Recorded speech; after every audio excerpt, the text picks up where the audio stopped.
All right, San Diego and Southern California, what's going on? This is hour one from the Aztec for Life blood drive. We'll be here for the next 4 hours. I want to say we've been here each of the last 4 years, and it is a great cause with the holiday season now underway. If you want to give blood today, you can go to goaztecs.com/blood drive. We'll have great guests today. JD Wicker will swing by, San Diego State's athletic director. But as Jim just told you, Kevin Acee, our Padres insider, feels like, Jim, every single time we're on remote, we get an earth-shattering story involving San Diego sports. We should have said when we signed off yesterday, maybe the Padres will be sold tomorrow since we're going to be at Viejas Arena for the Aztec for Life blood drive. And lo and behold, Kevin Acee was the first to report on this news. And it's not overly shocking considering what's played out over the last 2 years since Peter Seidler's death. But still, anytime a team explores the possibility of a sale, that is a franchise-altering moment. So the Padres are going to pursue a sale, which means they are for sale. Yeah. That means John Seidler's tenure is going to be short-lived. This means they're not going to foresee the wishes of Peter Seidler, who said that the team could remain in the family for 50 or 75 years. And it's just there's so much to react to. The Seidler lawsuit, to where we are today, what it means for the Padres on field in 2026 and beyond. But certainly it's an altering day for the Padres. They will explore a sale of the franchise, and what that means, nobody truly knows. Yeah, nobody knows. And if anybody today says they know what's going to happen, you don't know. You don't know anything. We don't know anything. We just know, what was reported on today. We don't know all the details. We don't know who's going to, buy the team, if they're going to sell, because this isn't, a situation where they are 100% selling, even though they're going to 100% sell. They're going to 100% sell. But, the Twins and the Angels were in the same situation recently, and they didn't end up selling.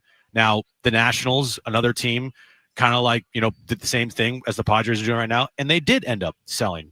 But let's all be real here. They're going to sell the franchise, whether it be, 51% or 50, it doesn't matter. They're going to sell the franchise. It's going to happen. So I think, the first thing today, when you think about it, man, if you're a Padres fan, from what's happened the last 2 years, from the passing of Peter Seidler to right now, yeah, I know that there's been some winning seasons and 93 wins followed by 90 wins and, playoff heartbreak after playoff heartbreak. But we talked about it in January when the Seidler lawsuit dropped. The biggest story with this franchise, until we hear otherwise, is that lawsuit. And I mean, it wasn't said today, it wasn't reported by Kevin, but I mean, come on. How could you not look at this and put two and two together? That the fight over the control of the Padres and the lawsuit that Seidler dropped. I mean, she's posting stuff today on her social media. How could you think anything but that has affected the timing of this sale? We all knew that eventually this team was probably going to sell. I think the biggest surprise today is not that. It's the timing of it, that it happened so quickly. Yeah, it is quick. It's an interesting point. We'll hear from Eben Novy-Williams in a moment. He broke the initial lawsuit story from Shield January 7th of this year. Yeah. And we said in that exact moment, and people said you're overreacting, we said, this, until proven otherwise, is the biggest story involving the San Diego Padres. And we said it'll be on the back burner, but always remember that this lawsuit is going to hover over this franchise moving forward. Now, to your point, this has happened in a relatively quick manner, the fact that they could be sold at some point in 2026. I would say this, and you tweeted something similar to this earlier today. I believe in the short term, this is going to impact them negatively in 2026. I can't sell this as a win in 2026 because this is going to hover over them. It's going to impact their spend. Their spend has already been impacted the last 2 years. They haven't spent a dime the last 2 years. I think it's going to impact them again in 2026. I think the short-term loss could be negated by a long-term win. Because getting this out of the hands of John Seidler, ultimately, for me, is a win for Padres fans. What has this guy done? We haven't heard from him one time. What have they done since Peter? What have they really done to honor Peter's legacy? Now, I can't guarantee you the next ownership group is going to be as good as Peter, but is he going to be worse than what we've seen under John Seidler in terms of his commitment to Padres fans? I mean, John Seidler is living with the benefits of everything that the previous ownership group did for him, in my opinion. Seriously, all of their successes are based on Peter's tenure here, not because of John Seidler. So I don't think it's a win in the short term, Jim, but I could see it as a win in the long term. Now, you can't guarantee it. Maybe the ownership group will absolutely suck.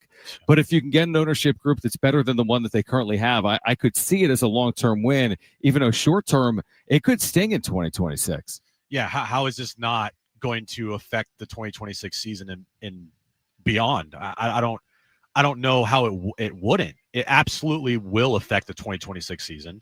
It is the biggest story with this team. The selling of a franchise, that's the number one story until you sell the franchise. And, when I posted that on Twitter this morning, like my first thought, yeah, good. Eventually, yep, the Seidler bros, they would have ruined this franchise. And it was already going down that path. Do you really want John Seidler in charge? Ask yourself that if you're a Padres fan. Do you really want him in charge? Now, you could also play devil's advocate and say, well, what if they sell? It could be worse. What if they sell to somebody that, looks at this as nothing more than just a investment, and they just want to, they're super rich, so they just want to buy something, and they don't truly care about the product, and they're not invested like you want someone to be invested. Like, that could happen. Like, do I trust the Seidler bros to make the right decision and selling the team to the right person? Honestly, not really. I really don't. I don't trust them to go out and pick the right person to be the successor of the Seidler family as, owners of this franchise. I honestly, I don't. But at the same time, and we said this in January and February, like, if this is going to impact this team from going out and signing free agents and being able to keep this team in core together and spend money, then go and sell the team, because they're better off without you. They don't need you here to mess things up. And I look at it as eventually John, who doesn't even want the job, by the way. Like, let's just also remember that.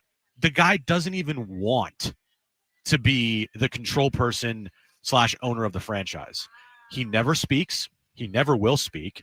He is a guy that will never do anything in this town or city to have anybody like him. I mean, that Seidler name, other than Peter and Shield, like that's not a name right now that's in good graces with the fans. It's really not, other than Peter, because the brothers and John, they are they're like enemy number one today with what Padres fans. Yeah, I mean, the shame of it is, like, how could Peter Seidler have wished this upon the Padres organization when right before his passing he spoke about this team being in his family's name for generations, and then less than 2 years later you're going to sell the team. Now, one thing that you said about, do we trust the Seidlers to make the right sale? That's their last priority. They're not in the business of making the right sale. When I sell my home, do I want to give it to a good owner? Do I want to make money? They could care less. There's no part of this that's like, oh, you got $2.6 billion, but you're an LA-based group, and there's a scenario in 45 years where they could care less about if it's the best interest of the organization or the city of San Diego. This is about maximizing the sale. And listen, we're going to hear from Eben Novi Williams, because this was predictable the day of the lawsuit. I mean, what he told us when he broke this story January 7th is the most likely outcome is what's playing out here today. Brent, this is from Jon and Jim, January 7th of this year. Eben Novi Williams, he broke the lawsuit story on Sportico. This is what he said was the most likely outcome. It's tough. And if I think back right now, some of the biggest major sports teams that have had kind of ownership infighting like this after someone died, a lot of those teams end up getting sold.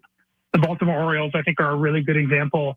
The Angelos brothers, this deal was struck before Peter died, but there was a lot of struggle within the Angelos family about what the ownership structure was going to look like when Peter Angelos was gone.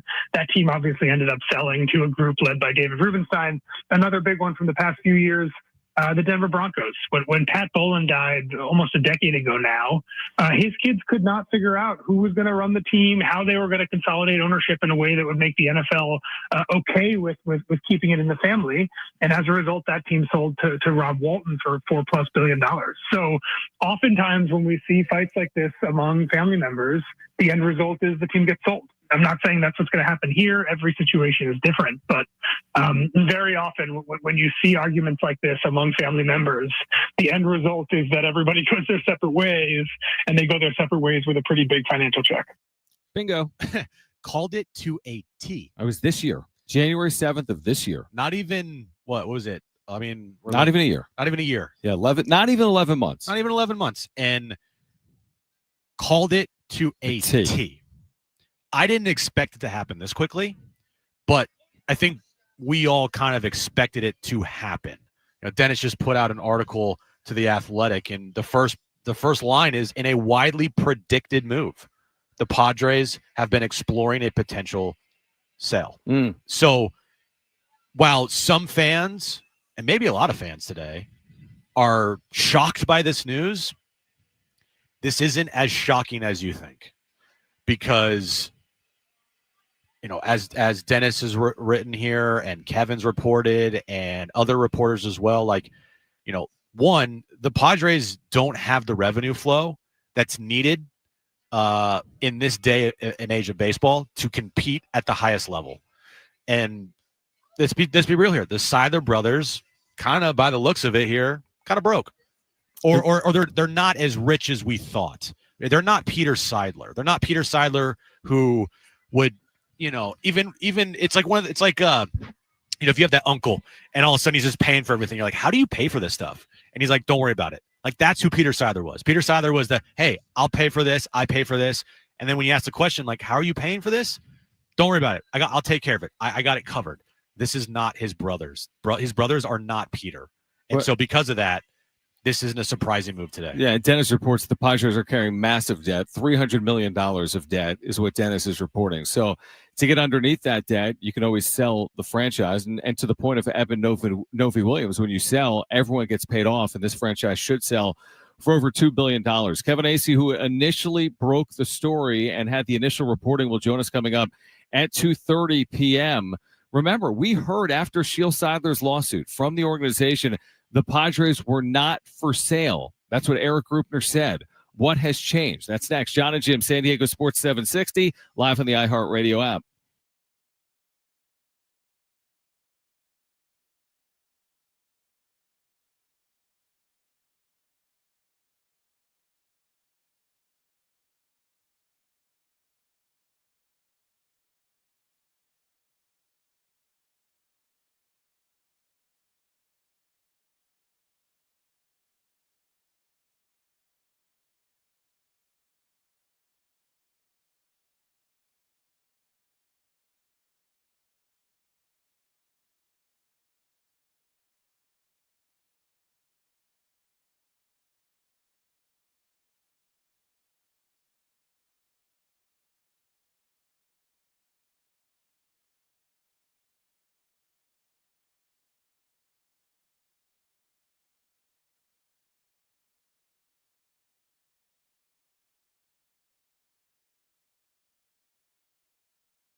All right, if you do want to give blood this afternoon, it's going on until 6 p.m. GoAztecs.com/blood drive. We're at Viejas Arena on this Thursday.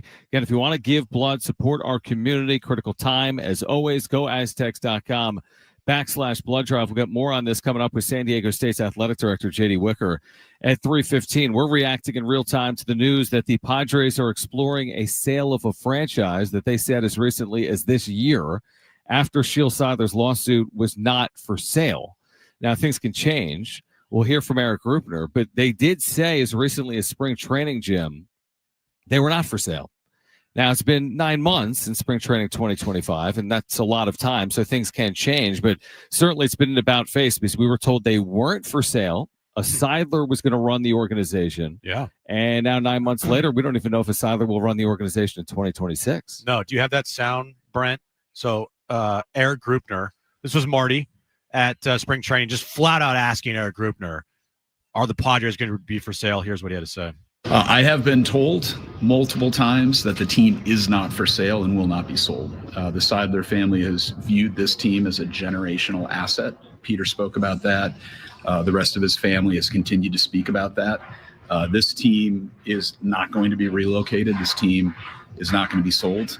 The commitment remains to keep this team in the current ownership that it's in right now and continue to run it the way we've been running it.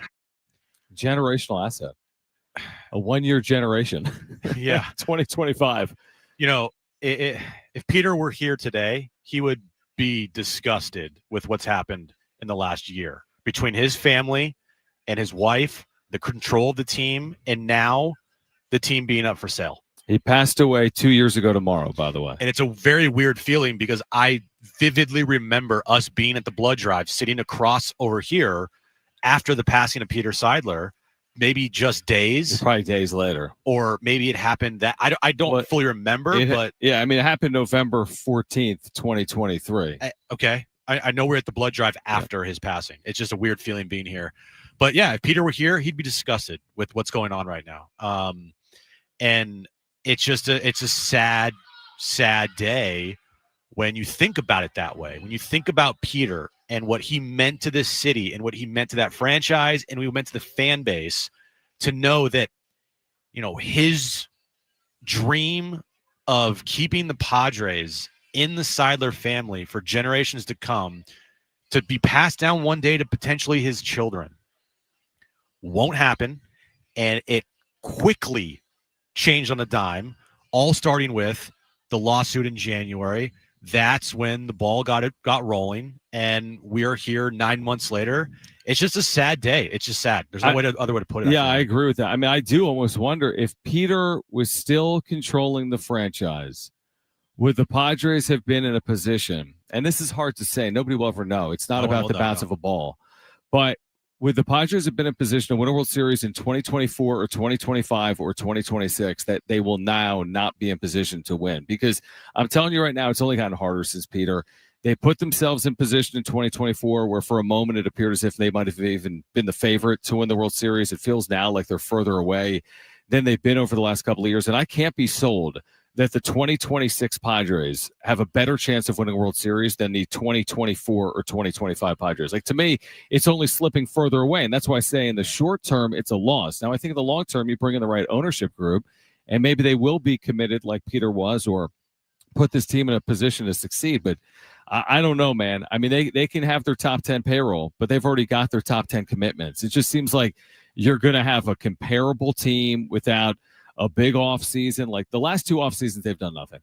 And I'm not expecting some big moves this offseason. And it just feels like you're falling further and further behind in an effort to do something that Peter wanted. He wanted to bring a championship to the city. And it doesn't feel to me like they're as close as they've been to doing that right now.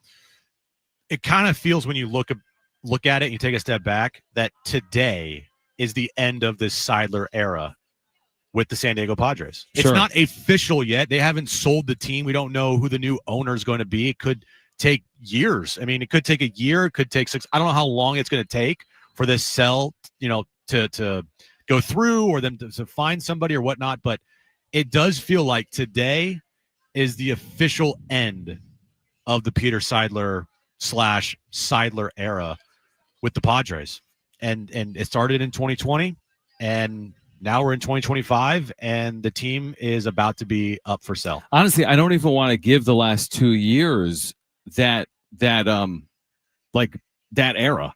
Like, I don't want to tie John Seidler's ownership group the last 2 years to Peter Seidler's ownership group. Like, I think they're completely separate. And I think we're then giving John Seidler credit for something that he didn't earn or deserve. I'm not giving him any credit. I'm just saying, like, the Peter Seidler / this team being owned by a Seidler. But I think it's way different. I think the last 2 years, just because the last name is the same, I think it's been a lot different. You know what I mean? Yeah. Like, if the last name was Schaefer, you would call it a different era. You're right. But at the same time, this organization is going to go through some huge changes, which are probably needed. Probably. To your point, if it stayed in their hands for the next decade, are they getting closer or further from the prize? Further. Yeah, that's what it feels like. And so with that being said, I mean, does anybody want to give credit today to the Seidler bros? Not really. Right. But if you look at it that way, yeah, credit to them in this aspect. At least you knew now. Yeah. This ain't for you. Right. And because it's not for you, and because you would have done a horrible job in the future with this franchise, I agree. Get out now. Yeah. Sell the team now, because the in a relationship, it's like we have a kid. Yeah. And the parents just stay together, but they know this is over, and they stay together for the kid, and it makes the relationship even worse. It's like, just cut the cord, rip the Band-Aid, get out, because if you were to stay, this thing would have gone downhill fast, I think. And so from that aspect, good on the Seidler bros and John Seidler for realizing this ain't for them. They're not cut for it, especially John. He is not cut to do this. I knew that from the second he wouldn't talk to the media, from the second he has not talked to the fan base in an open, segment other than in a controlled setting. When he went out and flat out said that he is the biggest Dodger fan, or was the biggest Dodger fan. Right. Like, everybody thought I was stupid and for thinking that was a red flag. Like, come on, guys. That was the worst first impression you could ever make. And from that moment till right now, he's done nothing for me, or I think any Padres fan, to look at John Seidler and today be sad that, John Seidler's selling the team. People are sad that it's come to this, that it's come to the point where Peter Seidler, his vision is now, it's done. Yeah, now it's going to be ultimately in the hands of someone else's vision moving forward. Right. All right, Kevin Acee broke this story. He will join us on the other side. Why do they announce it now that the Padres are exploring a sale, and what did the impact of Shields' lawsuit have on this process? Kevin Acee from the UT, our insider, joins us next on Jon and Jim.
All right, this update is brought to you by Mattress Firm. The big news of the day, Kevin Acee, who will join us next, reported it first this morning that the Seidler family is exploring a sale of the San Diego Padres. And tonight at 6 p.m., Sean Lewis Coaches Show with John Rich and Coach Lewis, getting you ready for their game against Boise this Saturday night at Snapdragon Stadium. Need better sleep? Score huge deals on your perfect bed at Mattress Firm's Black Friday sale. Stop in today and let the sleep experts find the right upgrade for your unique needs. Mattress Firm, they make sleep easy.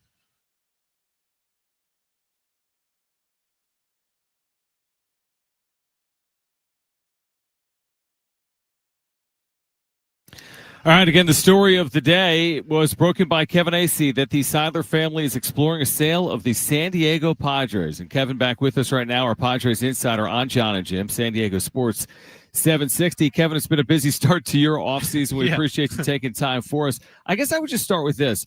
Why now regarding the timing of a potential sale of the Padres? And thanks for hopping on. I think it makes a lot of sense. I can't say for certain. This was something that was on the radar of, anybody that was following the team. I'm sure it was on yours that ever since Peter died. But in terms of like, why now? Look, you got the labor situation coming up. You've got a TV deal, national and perhaps a local bundle, uncertainty that could be great, might not be. What if it's not? Then the sale prices of, the values of teams might go down. Like, it's better to be out in front of that.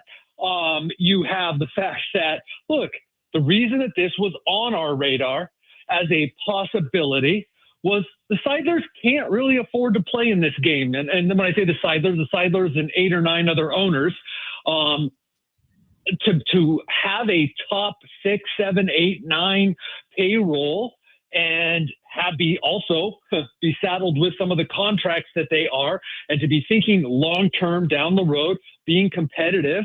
This game's not getting any cheaper. Players aren't making less.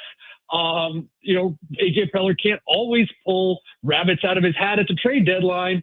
It does make a lot of sense that now would be the time. This check was going to come due at some point for this family. And by the way, that includes if Peter Seidler owned the team. And we can get into that, but this team has been saddled with a large amount of debt for a long time. Peter Seidler was not a billionaire.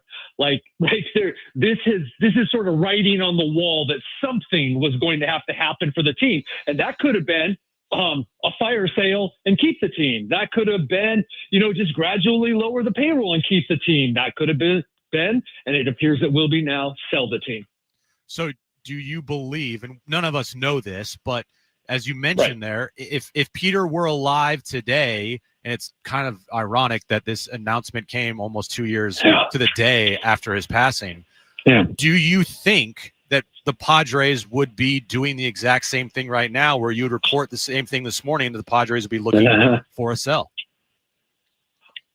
No one can say that, right? But that's why I'm like, the check was going to come due. There was something, right? Like Major League Baseball was going to step in 2023, as they did around the time and after Peter's death, and say, look, guys, you got to get some things in order financially. That was whether Peter was the partner, the chairman or not. And might Peter, with his passion for the team, his, art of the possible, might Peter have found some solution, brought in other partners or something like that, sold off a portion of his, who knows? But they were out of, being able to get any more money out of the owners. They did a couple cash calls there. Peter put in his own money. And so something was going to have to give. Peter, the quote that's brought up, Peter talking about how it was sustainable. Peter saying it wasn't a one-time thing. Well, those are words. I mean, Peter, I'm really not trying to rain on the Peter Seidler statue committee. I'm not. I would chair that committee, and I can sing his praises all day long. But I'll just say that it was not sustainable spending at the level that he did, and especially with some of the commitments that he spearheaded to some guys that they'll be paying for a long time.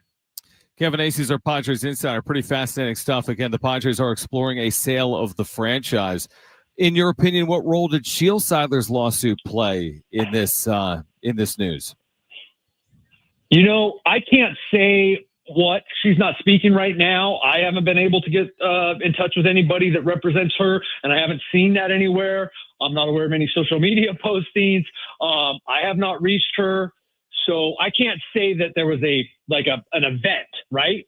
But the threat of Seidler needing to, saying, okay, well, I accept that I'm not going to ever be in control of the team. Okay, then I want to sell. Well, the Seidler family can't afford to buy out her 24%. So that's the greatest stake in the team. So if she sold it to someone, that person was going to become the control person. And then why are the Seidlers even in this? And so, that is, it definitely played a role in the long-term viability of the Seidler family keeping the team. I don't know of a direct event that's where she's like, all right, I want out. That I do not know. But certainly the fact that she, or not her, as the beneficiary, she and her children, the trust was the largest, or is the largest stakeholder in the team, that certainly played a role. That's interesting.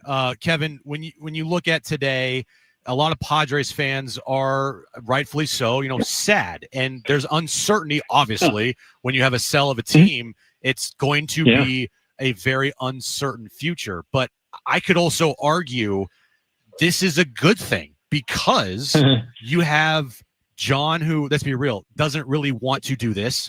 You have the Seidler brothers. You have this lawsuit. You have all this debt that you have talked about and is being reported on, and all these contracts. If they didn't end up selling, then I think, and tell me if you agree, that down the road, like you said, this could have gotten way worse. Yes, and it still might, right? But I love the way you're looking at it because it certainly is true. And by the way, concern is valid also, right? I mean, there's anytime there's uncertainty, and just because some guy comes in who is a true billionaire and has all the money doesn't mean he's going to make the right moves. Steve Cohen and the Mets. Right. But so, we don't know for sure, but that certainly would be a lot of optimism to have if someone with $16 billion bought the team. That'd be great for all of us, right? I like to follow a team that's good and interesting. Of course, I follow a team that is never dull now, and it's getting a little tiring here in the off season. But I absolutely believe there should be a cause for optimism here, and I absolutely believe. Listen, yesterday I wrote. I was not refuting Bob Nightingale's report. I wrote on Bob Nightingale's report. And I rarely will write about something that isn't going to happen, right? I do not poop on other reporters reporting. I just don't think that's right. There's enough of that in the world today.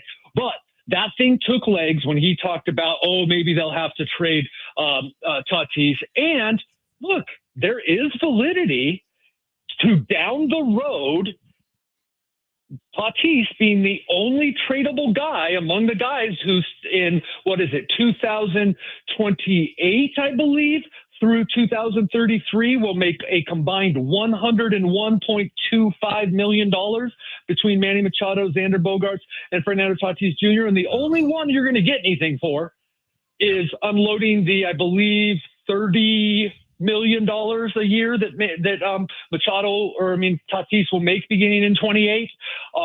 So without a doubt, there is some validity to that if you have owners that cannot afford to keep going at the rate they're going now.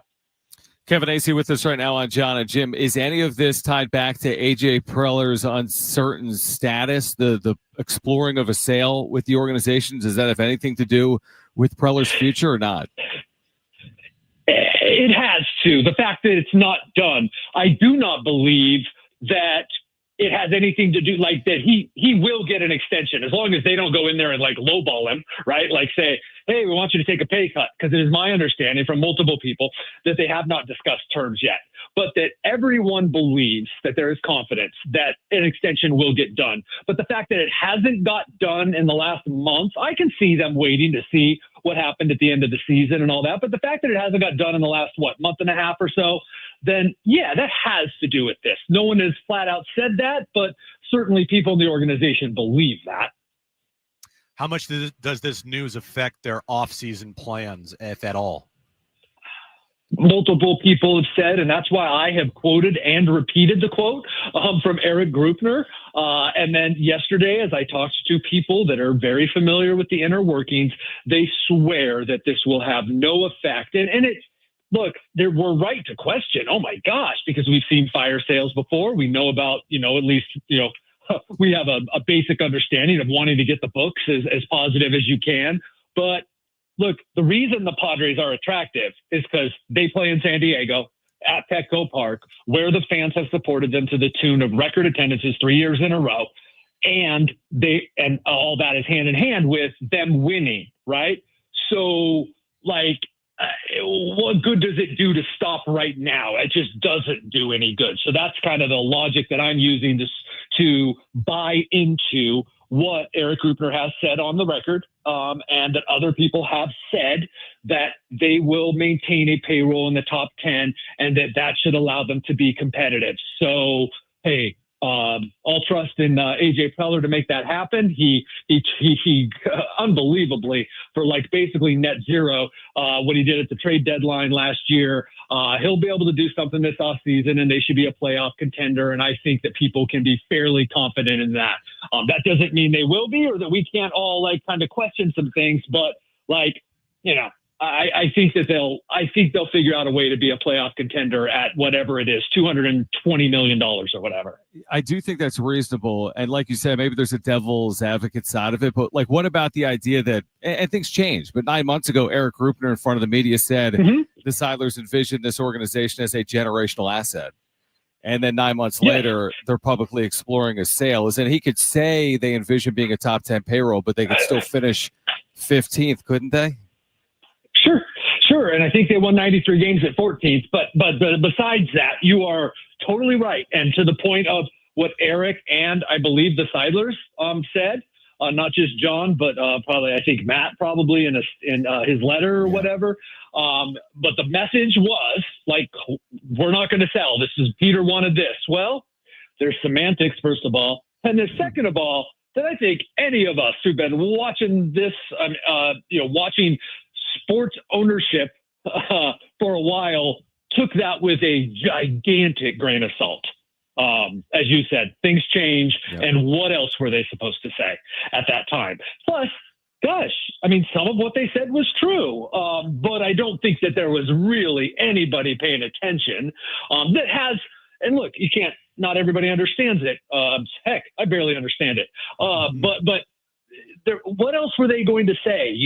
This was always a possibility. Probably don't know the answer to this, but I'll ask you anyway.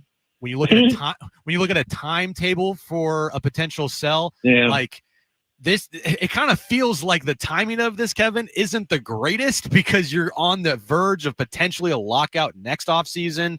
And there's that's before the new CBA and before a new TV deal. So the new owners, if they were to come in before that, have no idea what the other side looks like. In your opinion, what's your best guess on when this thing could really start moving here that we could find out more information? Yeah, that's really interesting. I don't know exactly when, and I forget the acronym now, but the firm that they've hired, when they got started, right? Obviously, some potential, or you would assume my understanding about these things, some potential buyers have known about this for a while. Could it happen in, 4 months? Maybe. There's a lot of owners and a lot of pouring over the books. And by the way, a lot of loans that went out and all that, there's $150 million worth of cash calls that some owners with interest have to be paid back. There's a lot of fine-tooth comb by lawyers to go over with.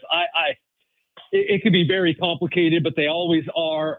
It's a great question, and thank you for saving me right away to say I don't know the answer. A lot of these things can happen fairly quick, and then some of them get right to the edge, and then after a year or a year and a half, and they don't happen. We did have a sale this year, the Rays, and a sale last year, the Orioles, and the lockout has been being talked about since the last one ended. So there's also great optimism within certain ranks of, now it may be delusional optimism, but there's great optimism within certain ranks of the owners in MLB about a new TV package or streaming package or whatever combination. And so maybe it's not as doom and gloom as we're hearing on the outside, where I'm basically thinking, man, I'm going to have a few months off next year. It's really impossible to say, but those are all like really interesting questions. Last question from me. Two-part. What are they worth? And is it about the Seidlers finding the right ownership group for the San Diego Padres, or is it about the Seidlers maximizing the return on their investment? Gosh, I hope it's both. I really do. And that might be idealistic and naive of me to say that both are possible, and that if they really do want to leave, because I think they're getting a bad rap. I do. Like, is it John Seidler's fault that he didn't want to be the chairman of a baseball team? And he's tried to do the best he can by, the way he's gone about it? No, like, I think they're getting a bad rap. But if they want to cement Peter's legacy and their own legacy, man, I hope they find the best owner for the Padres, because that sure seems possible. Because this is no longer a Seidler or a O'Malley or a Spanos or even a Steinbrenner. Like, this is new money here. This is big money here. And there are entities and people that want to not only be involved in the game and love the game, but also you can make money. Obviously, the Seidlers will make a fair amount of money on this. You ask what the value is. My understanding is more than 5x of revenue. So the Padres, approximately $500 million a year in revenue, should be worth at least 2.5, 2.75. And then that's billion, by the way. And then it's like, well, is there a bidding war? Is there somebody that wants it, and thinks, oh, well, we can really maximize this? Is it 3 billion? I mean, whatever it is, it's a lot more than the $400 and something million in cash that they paid. I know the price that was reported was $800 million, but these people raised whatever, $400 million between them, and now they're going to sell the team for quite a bit more. Kevin Acee, terrific reporting this morning in the UT and joining us here on Jon and Jim. Appreciate you, Kevin. We'll check in tomorrow when the team is officially sold. Wouldn't that be great? Wouldn't that be something? Let's get over with now. Don't drag this thing out. Wouldn't that be something? Thank you, Kevin. See you guys. We react on the other side, Jon and Jim.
All right, back out here at Viejas Arena, reacting to the news of the day that the Padres are exploring a sale of the franchise. By the way, if you want to get out here and donate blood, you can go to goaztecs.com/blood drive. We're at Viejas until 6 p.m. The blood drive going on until 6 p.m. And JD Wicker will join us at 3:15 coming up. Speaking of TV deals, the Pac-12 was a new one that was announced earlier today. We'll talk to JD Wicker coming up at 3:15. What'd you say, CBS?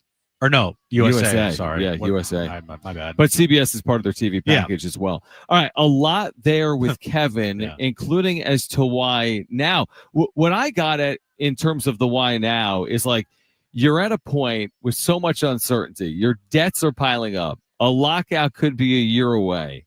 It's like kind of now or never with the uncertainty. Like if you wait a year on this and you're in a lockout, are you going to get the return on investment you maybe can get at this point as opposed to a year from now and there could be a lockout? No clue. No clue. I mean, there's so many questions today with so few answers that to try to, come up with like, oh, this is what's going to happen or this is what should happen. And this is like, nobody knows today. This is still kind of like a shock to the system for all Padres fans that, this team is now up for sale. And I know Kevin said there that the Seidler bros get a bad rap.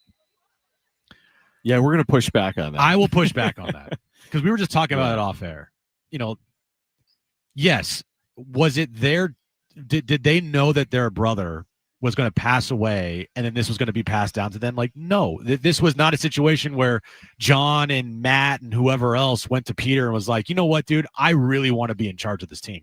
They wanted nothing to do with it. And when Peter passed away, it was something that, like, oh, okay, I guess we're doing this. So in that aspect, yeah, I can't blame them for that. But when they use Peter's name in the way that they use Peter's name ever since his passing and parading to the fan base about how you're going to uphold his legacy and, do all this stuff for Peter, and then just less than 2 years after his death, you are selling the franchise? What? And all of these things that you said and using Peter's name the way you used it to then just sell the franchise, that's where I have a problem with the Seidler bros. And oh, by the way, I also hate the fact that John is just, I'll say it, too much of a coward to speak to the media and be in an open discussion conversation about the team because, let's be real, he can't handle it and he's too scared to do it. Okay, to your point, it's interesting you say this. To your point, I agree they didn't ask to be in the situation. Nobody asked for an untimely. I don't blame them for that at all. However, I do blame them for their wording post Peter's passing. And the wording they've used has been, we are upholding his honor and legacy to the nth degree, but the actions aren't supporting it. And how do I know that? Because they're exploring a sale, and Peter, before his death, said he wanted the team and his family's name for 75 years. Exactly. So you can't have both. You either can follow his legacy to a T and bend over backwards to uphold it, or you can say the day you take over the franchise, I got the same last name. I'm not Peter. We're going to do it differently because we have to. So this is what we're going to do. But you can't say everything's the same. All is fine. Trust me. And then all of a sudden, oh, just kidding. Peace out. We are out to the highest bidder. Like they spent 2 years telling me their goals were aligned with Peter's goals, and they were going to do everything in their power to win a championship in San Diego, and they were going to keep the team and the family's name for forever, and that's not accurate. So, and Padres fans deserve better. 100%. Because for the last 2 years, they've supported this team like the best fans in baseball. Yep. And I almost feel like it was a bit of a facade from ownership in an effort to make sure they still got the support from their fan base for the last 2 years. If you came out and knowing what Peter said about how he wants to keep the franchise in the family.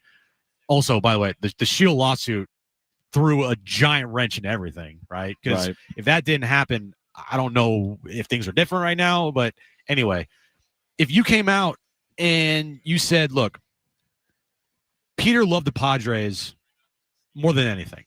He loved this fan base more than anything. We want to do right by Peter.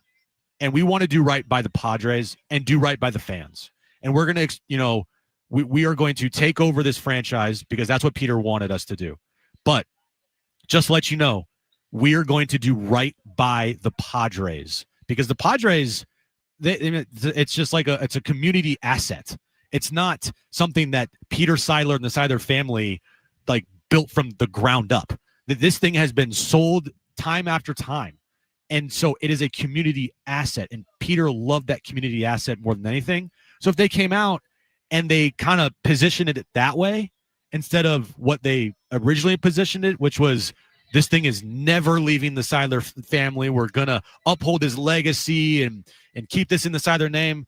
Like, that's where this thing went awry here. And I don't know if things would be different from a fan's perspective on the Seidler bros if they did that. But I know that we wouldn't be sitting here today, and fans wouldn't be sitting here today looking back at all these quotes and bringing them back up like an old takes exposed account, because they all are just completely contradictory of what is happening in real time right now. And publicly fighting with his widow. That's a just it was not a good look. End of it. That again, I think is still part of the bad, look that is going on right now with the Seidler bros, heading into this exploring a sale. All right, more on the other side. What impact is it going to have on the 2026 Padres? Then JD Wicker will join us courtside. We're at VA House Arena. If you missed Kevin Acee, you'll hear him coming up later as well. Great show lined up. We're here until 6 p.m. It's Jon and Jim.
All right, this update is brought to you by Staples Stores. Of course, the news of the day, the Seidler family is exploring a sale of the San Diego Padres. More of that coming up later in the show today. And coming up at 6 p.m. tonight, the Sean Lewis Coaches Show with Rich, John, and Coach Lewis as they get you ready for Saturday night's matchup between San Diego State and Boise State. Have an easy holiday only at Staples. Save on custom cards and custom wrapping paper. Great gifts, plus shipping supplies and services to get your packages there safely. Don't miss out on the latest laptops up to 45% off. Staples, that was easy.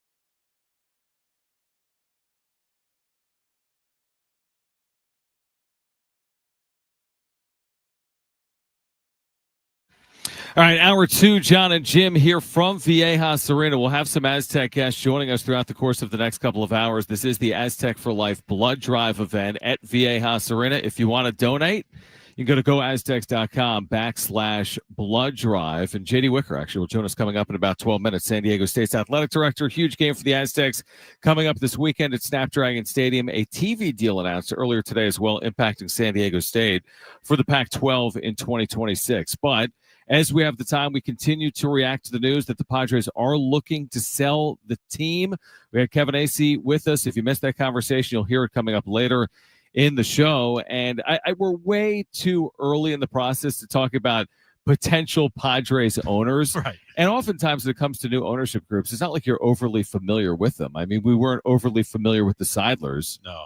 When they bought this team, or the name Ron Fowler going back 10 or 15 years. So you see all these names. You say, oh, I hope it's Mark Cuban. I hope it's Steve Ballmer. I hope it's Stan Kroenke. I mean, who even knows? I'm sure there's a lot of possibilities. Who knows if any of those have even developed as of yet, but it's way too early to go down that path. I'm sure they'll be reporting in the weeks, months, and maybe longer than that ahead. Way too early. The hope, it is a multi-billionaire that people know, right? But let's be real here, guys. It's probably going to be somebody that no one knows who it is.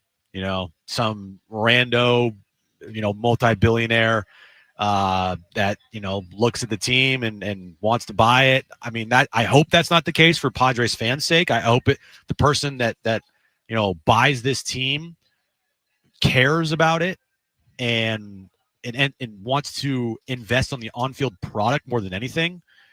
It's incredibly difficult to find an owner like Peter Seidler who wanted to do that and did it at any cost. He was willing to go above and beyond to spend on the on-field product to bring a World Series to this city. How many owners in all professional sports do you know that are like that? Handful, not a lot. Tops, right? A handful tops. Like it's rare. It's very rare. I mean, I would just look at the Dallas Mavericks. Mark Cuban sells the majority share of the Dallas Mavericks to whoever this guy is. I forget his name. And one of the first things they do is sign off on a trade for Luka Doncic. What? That's a good point. That's a good point. It doesn't. It's not a guarantee that by the Seidler bros putting this team up for sale, they go out and find somebody that buys this team that is like Peter Seidler. It's the percent chance of that happening potentially is probably low. So, and like you said, John, they're not going out and looking for somebody who is going to care so much about this team. They're going to look for somebody that offers the most money. Yeah, I mean, I think it comes down to money. I mean, isn't it a dollars and cents conversation? Like if I'm in John Seidler's shoes, like put yourself in his shoes, and all the ownership group with all these interests, you're talking about a dozen people, dozens of people, and you're telling me that their primary focus is in finding the right steward for the Padres, or is their primary motivation going to be to maximize their return? Like, that's just in a perfect world. I'll use his name just because it's the name that's been brought up all day today. I don't think it would happen, but who the hell knows? Steve Ballmer, right? Everybody knows Steve Ballmer. Yeah. Right. If Steve Ballmer came in, and this would happen, I'm just giving you an example here. If he came in and he's like, I want the Padres for $2 billion. And we know Steve Ballmer, he would be very involved. He would care about the team. He would do as much as he possibly can to put a winning product on the field. Mm-hmm. Some rando who nobody knows, who doesn't care about the Padres, who wouldn't really care about the Padres, but looked at the team as like a nice investment because why wouldn't you? Why wouldn't you? That's how sports are. And they offer $3 billion. Who do you think who do you think the Seidlers are going to choose in that situation? The guy that doesn't really care or know anything, but he's offering them $3 billion, or Steve Ballmer, who would care, hypothetically, right? That is offering only $2 billion. And by the way, that now leads me down this path. Stop right now. Even with this sale news that we get today, the exploring of a sale, stop right now with any narrative that the San Diego Padres won't be the San Diego Padres. The San Diego Padres are secure. There's no reporting to suggest the Padres would go anywhere. Their lease runs for another decade plus. Petco Park is one of the great parks in America. This is one of the best fan bases in Major League Baseball. Just because they're for sale, they've been for sale a lot since 1969. I guess what they've been in San Diego since then. So just because they're for sale doesn't mean the Padres are going to end up in Montreal. I think it's ridiculous to entertain. I've seen some of that out there. I think that, yes, they're ultimately going to be sold, but nobody has to worry about where the Padres are going to be playing games in 2027. I mean, I think that's utter foolishness. You know how big of an asset Petco Park is? A big one. It's a great ballpark. It's a great city. It's potentially bigger than the players on the field. Yeah, exactly. It's a great city. It's a great fan base. It's a great ballpark. They've had success on field. Yeah, stop with that. If anybody today or in the future is discussing or questioning if the Padres are going to stay in San Diego, don't listen to that person. They don't know what they're talking about because it's not going to happen. Yeah, same the Miami Marlins. And the Marlins aren't going anywhere. Yeah, it's not even a discussion. It's not even worth talking about. Yeah, but I did want to mention it because I think that it's not reporting. I think that discussion on social media is so short-sighted and so ridiculous, and you haven't really followed the story of what this franchise is. Franchises get sold. That doesn't mean franchises are on the move. 100%. There have been a lot of examples of franchises being sold and franchises not being on the move. Now, if you're the Tampa Bay Rays, exactly. That's different. But I agree. The Padres with Phoenix Coyotes, there was reporting for 20 years they could move. Right. That's a different situation. All right, we're going to take a time out because JD Wicker is going to join us on the other side. Busy day here at Viejas Arena. It's the Aztec for Life blood drive. We're going to spend a lot of time on this event and San Diego State football and basketball over the next hour. And, of course, the latest on the news that Kevin Acee first broke that the Padres are exploring a sale of their franchise. This is Jon and Jim, San Diego Sports 760, and live on the iHeartRadio app.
All right, we are at the Aztec for Life Blood Drive here at Viejas Arena. It's always our pleasure to be joined by San Diego State's athletic director, who's with us right now, JD Wicker. A very busy time for San Diego State athletics, the Pac-12, San Diego State football, hosting Boise State this weekend at Snapdragon Stadium as well. We're going to get to all of it, JD. We appreciate you swinging by, but let's start with the blood drive. So many people in our community giving time here today. Obviously, a very important event. This has been going on for 8 or 9 years here.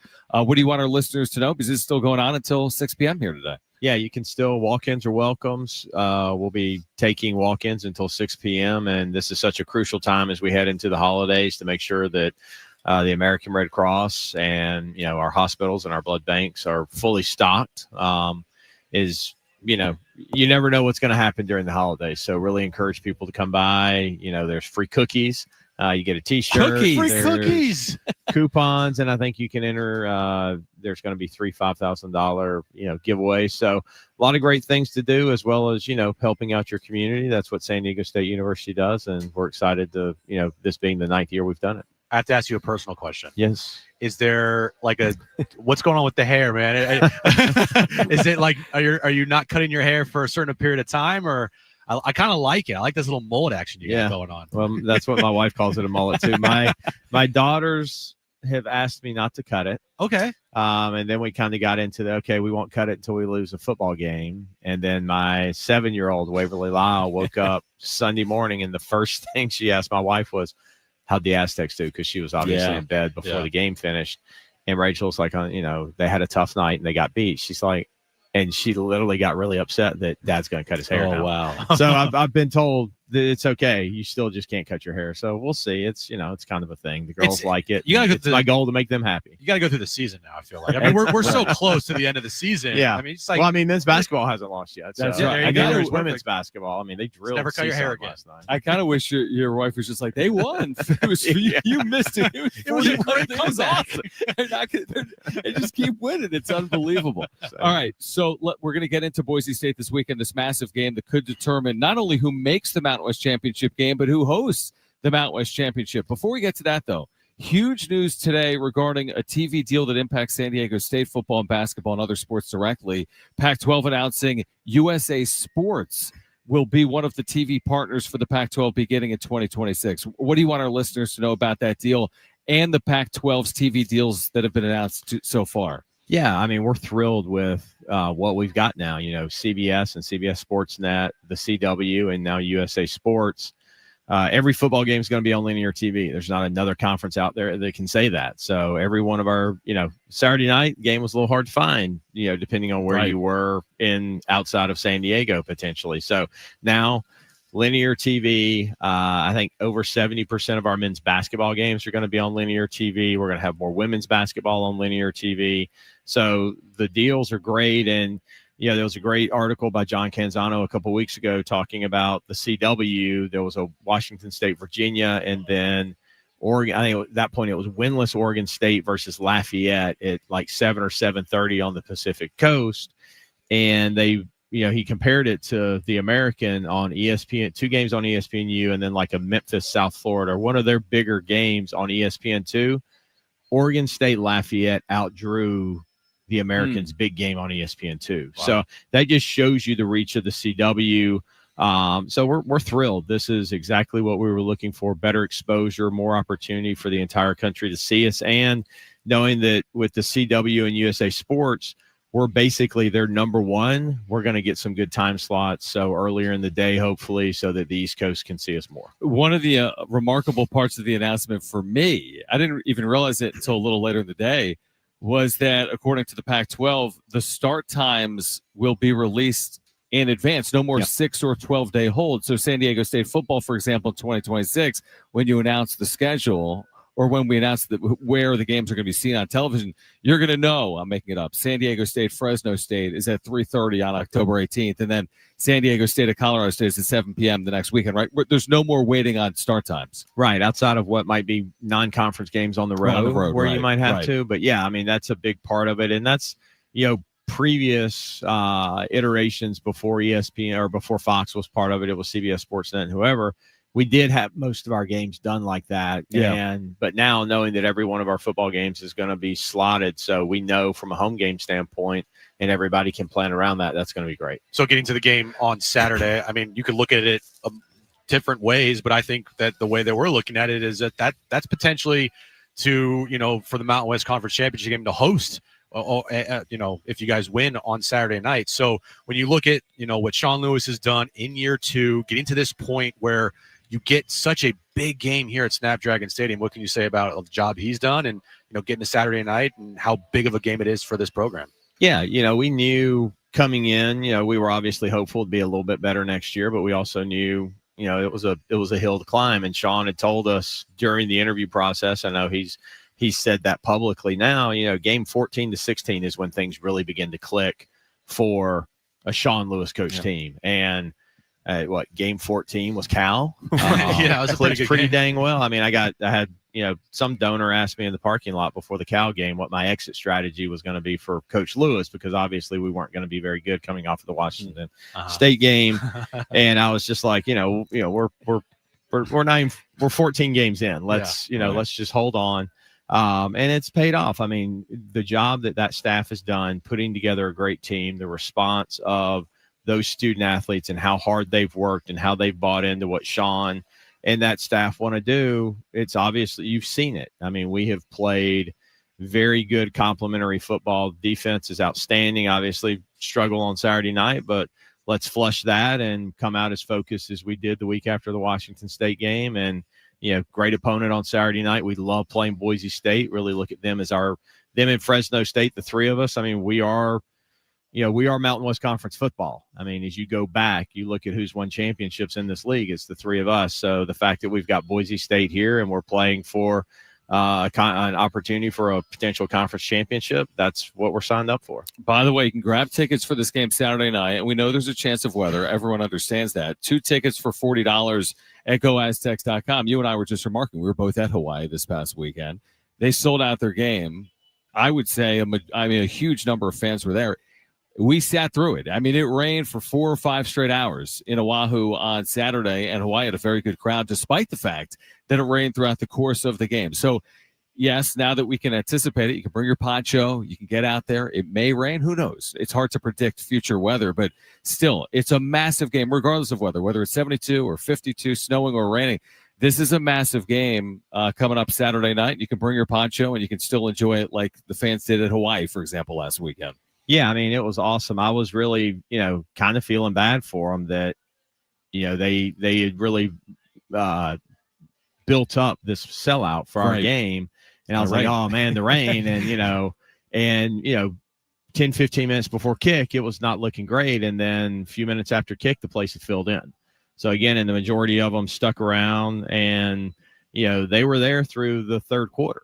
Watching their team. And obviously we've got something to bounce back from. And I'm looking on Amazon, all kinds of ponchos you can buy on Amazon. So, 1 day, 2 day delivery. So expect to see our fans in a lot of ponchos on Saturday night come out and support this team. And I mean, again, we're playing for a conference championship. Sean mentioned it. We want to have a top 25 fan base. This is that opportunity to really show that, our football team, that we have a top 25 fan base and show up and support these guys. And again, Snapdragon's a great place to, come hang out. And there's definitely some places you can hang out where, you won't get dripped on. Great food, great beverages, great atmosphere. So look forward to seeing a lot of people in the building. Too bad we couldn't have a poncho giveaway night on Saturday. If we'd only known. If we'd only known. So I want to go back to the 2 for $40. Do you envision more deals like that in the future for games for Aztecs fans? I think you'll see some things for San Jose State, but we need to sell season tickets. We need people to come out and purchase season tickets and support this program because, again, it is about revenue generation. As we think about all the different things, we've got to pay for this new stadium. San Diego State built Snapdragon Stadium. And no one, our philanthropic donors gave us money, the people who bought tickets, and we did sell 15,569 season tickets that first year. Those are the people that are paying for Snapdragon Stadium. The MLS team, the Wave and all of that are contributing as well. But we didn't get any help from, anyone outside. So really need our fans to, we've done all the things they've asked us to do. We've lowered ticket prices. Season ticket prices are less when we open the building. 10% for off on merchandise and concessions if you're a season ticket holder. We're going to announce a major concert. I think 2 major concerts announcements coming up in the next couple of weeks. You're a season ticket holder. You have first right of refusal to buy tickets. You get a priority opportunity to purchase tickets. So there's a lot built into being a season ticket holder, as well as supporting, your local football team. We are the local football team. We're still Mac Rhodes mentioned us as they were talking CFP the other night, and who was in the mix for the group of 5. And obviously we had, a tough loss, but went out. You never know what happens with everybody else in the league. So looking forward to our fan base embracing this program and, coming out and supporting them. JD, before you go back to the Pac-12 briefly, is there still more media deals to be announced, or do the 3 deals that have been announced, does that cover the entirety of athletic events, or is there something still to come from a media perspective? We're still working on what our streaming piece is going to be. So that's still to come, because we've still got some men's basketball, women's basketball, and then our Olympic sports as well. The opportunity to stream those and make sure, they're getting that opportunity to be seen. And we want to find something that's easy for people, to be able to find, easy for people to use. So that's something that, we're making good progress on that, and hopefully in the next couple of months we'll have an announcement on what that element looks like, but really excited about all the other pieces. San Diego State, Boise State, Snapdragon Kind of a big Stadium. game. I mean, San Diego State and Boise State, just the 11th all-time meeting. It's been a great series. The Aztecs have beaten Boise as much as anyone in the history of the Mountain West Conference. 4 times, 4-6 all-time, multiple times on the blue, a couple of times in San Diego, looking for another Saturday night. This massive game. Tickets are available right now at goaztecs.com. You can hear it on San Diego Sports 760. And JD, looking forward to seeing you Saturday night at Snapdragon. Thank you for taking time for us. Yeah, absolutely. It's going to be fun. Go Aztecs. Ryan Battertelli, we're talking some Aztec hoops on the other side. Men's basketball assistant Ryan Battertelli from Viejas. He's familiar with Viejas Arena. He's here for the blood drive as well. He'll join us next on Jon and Jim.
All right, hey guys, it is Schaefer again, and as I've been telling you, there's no better time than now to get down to your local Toyota dealer. They do have new vehicles arriving each and every day. We're talking about their most popular cars and trucks and SUVs. So whatever kind of vehicle you're looking for, you can hurry into your Toyota dealer today, including make sure to check out their new Toyota trucks. They have the largest inventory of Tacomas and Tundras. They are ready to roll. The Tacoma is known for its legendary toughness, its off-road capability, and everyday efficiency. It's perfect for weekend adventures or just tackling your to-do list. And the Tundra brings serious power, impressive towing capacity, and bold design, plus the latest tech and comfort features. So whether you need a truck that's built for the trails or built for work or built for your family's next adventure, Toyota has you covered. Again, new vehicles arriving daily. Cars, trucks, SUVs. We make it easy. See your Toyota dealer today.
All right, this update is brought to you by Staples Stores. We'll start with the big news of the day. Kevin Acee reporting earlier this morning, and John Seidler sending out a letter to the fan base that the Seidler family is exploring a sale of the Padres. More news on that later in the show. And tonight at 6 p.m., the Sean Lewis Coaches Show with John Rich and Coach Lewis getting you ready for San Diego State against Boise State this Saturday night at Snapdragon Stadium. Have an easy holiday only at Staples. Save on custom cards and custom wrapping paper. Great gifts, plus shipping supplies and services to get your packages there safely.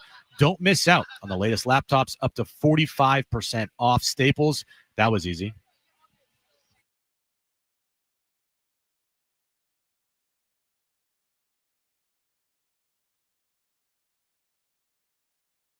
All right, again, this blood drive, the Aztec for Life blood drive going on right now. Walk-ins, welcome, or make an appointment right now. GoAztecs.com/blood drive. It's going on until 6 p.m. It is great to connect right now with Ryan Battertelli, San Diego State men's basketball. He's an assistant on the staff of Brian Dutcher, and the Aztecs are off to a 2-0 start. And Ryan back with us right now on Jon and Jim from Viejas Arena. Coach, great to see you. Thanks for hanging out this afternoon. Yeah, great to be here. I appreciate you guys having me. It's fun to be here in a Viejas, and especially on a day where it's such a great cause to be in Viejas and not be practicing, but we sacrifice our gym for something that's so great like this. Yeah, it's always unique to see it when it's not set up for basketball, but today, again, making a difference in our community with the blood drive. Let's talk about this men's basketball team off to a 2-0 start. A little bit of a layoff here to get ready for Troy Tuesday night right here at Viejas Arena. Just the 30,000-foot view, how you feel about what you've seen from the team 2 games into the season. Yeah, I feel like we're making progress. I mean, I think that's the most important thing as you go through the early part of the season is if you see, consistent progress as you go along. And we're fortunate to play those 2 exhibition games because it gave us a real good feel for what our team would look like under the lights in front of, fans. And every single team that we played gave us a little bit of something different, which is a huge benefit in each one of those games. And I feel from the Long Beach State, game to the Idaho State game, we improved. We made progress. We got exposed in different ways in both those games. And we came out the other side of it with really a week and a half or so to prepare for our next opponent. And, we took Monday off after we played Sunday. And then our cadence has been, these 3 days this week of really focusing on us, putting some new stuff in. We may be adding, a new personnel this week that we hadn't seen so far. And so some of that, and then we have tomorrow off. And then we'll really start, locking in on Troy and what we have, moving forward towards that game. Who's a heck of an opponent. I mean, they, consistently a 20-win, team, a coach that has had a ton of success, and so we know we're going to have our hands full. You didn't have him for the opener, but he returned, making his season debut, first time in over a year because he didn't play last year. I'm talking about Reese Dixon Waters, and he led the team in scoring last game against Idaho State. Just adding a player like that to the fold to already a deep team, just what does that do for the dynamic of your team here going forward the rest of the season? Well, first off, we're just so happy for him. And I think it was awesome to hear the ovation of the crowd in here when he got announced, and just proud of him and the commitment he's made to getting healthy and to studying the game and doing all the things that he could do in his control, and then obviously having a player of his caliber to add to the mix in terms of the threat that he is offensively, both as a shooter and a decision maker. But he's really stepped his game up on the defensive side of the ball. Like he's taken a ton of pride in being a guy that we can count on defensively consistently, and he's shown that in practice. And so it's both sides of the ball with him, which is, as much as anything, we're super proud of. But to add a player with his experience, his winning pedigree, you can't even explain the value of that, to our team. Ryan Battertelli is with us, Aztec men's basketball assistant. San Diego State, Troy, Tuesday night, Viejas Arena. You can hear it on San Diego Sports 760. If tickets remain, you can grab them at goaztecs.com. 2-part Magoon-Guath question, one of which is, how different will the team look with him on the floor? We've seen it obviously before, but it's been a while. And secondly, how different will Magoon look at this point in his career? Obviously bouncing back from an injury, but as he evolves, what do you expect to see out of Magoon as he moves forward compared to what we saw last year from him?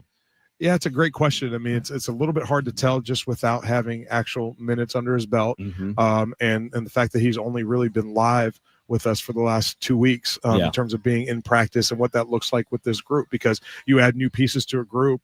And then you add Magoon to it, and it's like adding new ingredients to a totally different recipe. And so it'll be interesting to see what it looks like, in terms of what he's looked like so far in practice. I mean, what he looks like. He adds a different element out there on both sides of the ball. The one thing people don't realize about Magoon is how smart of a basketball player he is. I think that's why he improved at the rate that he did last year, is because he took all those experiences, and it was like a software update every time. It's, he took the experiences and he was able to turn those into opportunities for him, and I'm excited to see what that looks like moving forward. Now he's got to get his rhythm back and what it looks like when he's out there running up and down and with the crowd and actual fatigue and all that kind of stuff. But I know that he'll again take all the experiences that he has, whatever that looks like early in the year, and compound those things into more and more progress. I mean, that's the one, if obviously nobody wanted to see him get injured, but not having him this spring and summer to really develop him as much was probably the only the downside for him, because I think he could have been so much further ahead. But I'm so impressed with where he is, given the fact that he was out. Like, he is, I mean, he looks good. He looks strong. He's got confidence, which I think is as important as anything for anybody coming off an injury, is just, do you have confidence? Are you worried about things? And he's not worried about anything. He's out there and he's confident, and he knows he's a guy, which is great to see. And he's, and everybody on our team knows that he's that guy too. And so that's the beauty of it. And that's why he's integrating so well into this group. LZ Harrington's been, for me, really impressive for the first 2 games. Being a true freshman, well, what's your I guess, assessment of LZ's first 2 games here for you guys? Yeah, I mean, he's coming along really well. I don't think anybody's surprised by his talent, but you never really know what it looks like when he's actually out there in a college game. He seems comfortable. He doesn't seem sped up. He knows the things that he needs to get better at. There's a lot of freshmen that I think are a little bit hard-headed in terms of, I think I'm further along in this area than I am. He's got unbelievable maturity in terms of knowing where his deficiencies are, where he has to grow. He's watching film every day. He's in the gym every day. He's working on his game.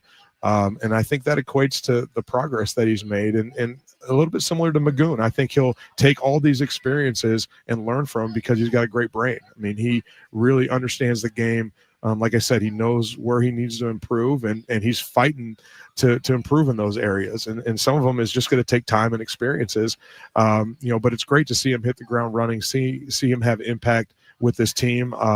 And it'll be interesting to see how much impact he has, continuing to move forward, because I think the sky's the limit for him. And whether it's, a game from now, 6 games from now, next year, whatever it is, he's just going to keep getting better. And so that's, we're excited about that. Ryan Battertelli with us right now. You mentioned Troy earlier, Tuesday's opponent. I tell anyone that asks me, I just tell anyone, like at a grocery store, I'm like, Troy's really good. You don't know the name. They're not a Southern California program. They don't play in a Power 4 league, but it's a team that could absolutely win their league. They've gotten off to a good start with good wins. And you've got this unique situation where you'll play Troy, and then on the other side of it, a few days later, you're going to Las Vegas for this Players Era Festival. This is a big-time game, right? Coming up Tuesday night here, in terms of what this presents for this basketball team. Man, this Troy team is really good, and they present a lot of problems. The one thing I'll give Scott Cross credit for, the head coach, I mean, he's 4 20-win seasons. He went to the tournament last year. Yep. Everywhere he's been, he's won. He was at UT Arlington before, and now he's at Troy. And he recruits players that fit the way he wants to play. I mean, they're a 5-out team, though. They shoot 30-plus threes a game. They're dangerous offensively, and they do enough different things defensively to try to kind of throw you off rhythm. And so it's a more than formidable opponent. And they're coming on the West Coast to play 4 games, which is interesting. I've been in those shoes to have to go and play all these games, and for them, as much as anything, is playing against us as a measure of where their season could potentially go. And so they come in here and they look at us and say, okay, if we can beat this team or compete against this team, it makes us valid, and so not that they need that anyways, but they're obviously really good. And so you look at their KenPom, they're a top 100 team. They're picked to win their conference. I mean, I can say a million things about them. They're really, really good, and they're really well coached. And after this, we get to the NIL tournament in Las Vegas. How important is it to make sure that you guys are focused on Troy here and you don't look ahead? Because I mean, once you get to the NIL tournament, you got Michigan, Oregon, like that's when things are going to be, at the highest of competition level. So how are you guys making sure that okay, we're not looking past Troy here, because after Troy, we got some pretty enticing matchups for us? Well, fortunately, we have a mature team. Yeah. We understand every game matters. We understand that if we don't beat Air Force, we don't go to the NCAA tournament. And so it's games like that make or break your season in a lot of ways sometimes. And every game is really important. And this team's mantra has been like, we have to stack days. Like every day is super important. We can't skip days. Even a week like this where we have a bunch of practices before we play. Like every practice has to be great. Every practice is an opportunity for us to get better, to improve, to build chemistry, especially as we're integrating Magoon back into the mix. And so this game is just like that. I mean, it's another opportunity for us to affirm who we are, build our identity, build our chemistry, and to compete at the highest level. And you get to play in Viejas. You don't take those opportunities for granted. You get to play at home before we go on the road for 3. Enjoy every night that you have in here and protect home court. That's got to be our mentality and our focus. Now, the coaches, we have me, JD, Dave, AG, Dutch, like we have a text message all the time. Watching Oregon last night, watching Michigan 2 nights ago. So was John. We're watching all these games, and so we're aware of what's going on. Yep. We know what those problems are, but our biggest focus is to make sure that our team stays as focused as we can on the task at hand, which is every day you got to wake up, you got to go to class, you got to handle, take care of your business. You got to practice as well as you can, because the practice is the most important part of our day. We have to win those days every day, and that's the only chance. I tell the guys all the time, like, that's the way we can find out how good we can be. If we're just looking too far ahead at what's next, we'll lose sight of all these days, and we won't get where we all want to go. 100%. Ryan Battertelli, we're looking forward to Tuesday night, the Players Era Festival, to follow that as well. Again, the Aztecs and Troy, Tuesday night, Viejas Arena. Tickets at goaztecs.com. Ryan, great to see you, my friend. Great to see you Tuesday night. Appreciate you guys. Go Aztecs. All right, Aztec men's basketball assistant Ryan Battertelli. We'll take a time out. More on the potential sale of the San Diego Padres on the other side. It's Jon and Jim.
All right, back with you. Viejas Arena here until 6 p.m. Again, it's the Aztec for Life blood drive. We're reacting, though, also to the news that the Padres are exploring a sale of the franchise. A little bit like I want to take people behind the curtain, because when you're out on remote, and this is the issue in radio in general, a lot of times in radio, you're planning your show out like a day in advance. Now, we don't necessarily do that. We do it more here's off the cuff. Let me tell you how we plan our show. Minutes in advance. Yeah, yes and no. Yes. No, you are right. On the fly. Yeah, like I'll give you an example. Like it'll be like 10 in the morning and I'll text Kevin Acee, like, can you do 2:30? But that's to be expected, I think, with an afternoon show. Like I wouldn't text Kevin if SDFC won the MLS Cup and the Padres have nothing going on. Right. That's when we talk to the SDFC guest and we have Darren Smith on the show or a player or whatever. But again, we're on remote, so of course we're arranging conversations with someone like a JD Wicker or San Diego State basketball with Ryan Battertelli. And then the way news breaks is then you also have like what's playing out in real time, like the situation with the San Diego Padres, which again makes like radio interesting because sometimes you got to do things in advance, but then other times news breaks. And I don't know. Look, we could talk about it for 4 hours easily, but when you have a 4-hour radio show, at times you do need to break it up a little bit. Yeah, definitely. So that's just what it is. And plus, like for me and you, we could literally just look at each other and be like, this is what we're talking about. And then we can go for we could go for 4 hours. We go for 4 hours. We could talk to you about Roki Sasaki's posting period for 4 hours last year. We could talk about Roki Sasaki for 4 months. We managed that. I think we had 89 shows where I counted, dude. We had so many Roki Sasaki 89 shows centered around Roki Sasaki. And then, of course, he ends up with the Dodgers. And now we might be spending a lot of time this offseason on the impending sale of the San Diego Padres. I mean, all of the time. Thing is, it's like the lawsuit, though. What happens is it's going to be in the background, and then it's going to like pop up in a big way. It's not like we're going to sit here January 15th and be like, all right, we're waiting. Like, trust me, today's the day the Padres are going to be sold. Like, again, today is this like landmark day, but I don't know how the reporting is going to change in the weeks ahead. I mean, maybe we'll learn about an ownership group that has interest in securing the San Diego Padres, but I don't know if in January and February we're going to be like, all right, let's talk about the possibility of Elon Musk today. Let me tell you why Elon is the next owner of the San Diego Padres. You know what I mean? Like, I don't know how you're going to be able to do that. What are you? Hold on a second here. Jeez. What are you more interested in the offseason now? What the Padres do on the field or this impending on the sale? field? I mean, tell me, this is the don't show me the, what's the saying? Don't show me the labor pains, show me the baby. Sure. Like, I don't really care about the behind the scenes with the ownership change. I want to know who the ownership group is going to be. Yeah, like, I definitely want to know who's going to own the Padres moving forward. Do I really care about like what's going on behind the scenes with it? No, not necessarily, but I want to know who is the next owner of the San Diego Padres. But what's more important to me is if they like land that Japanese bat that's going to be posted. Murakami?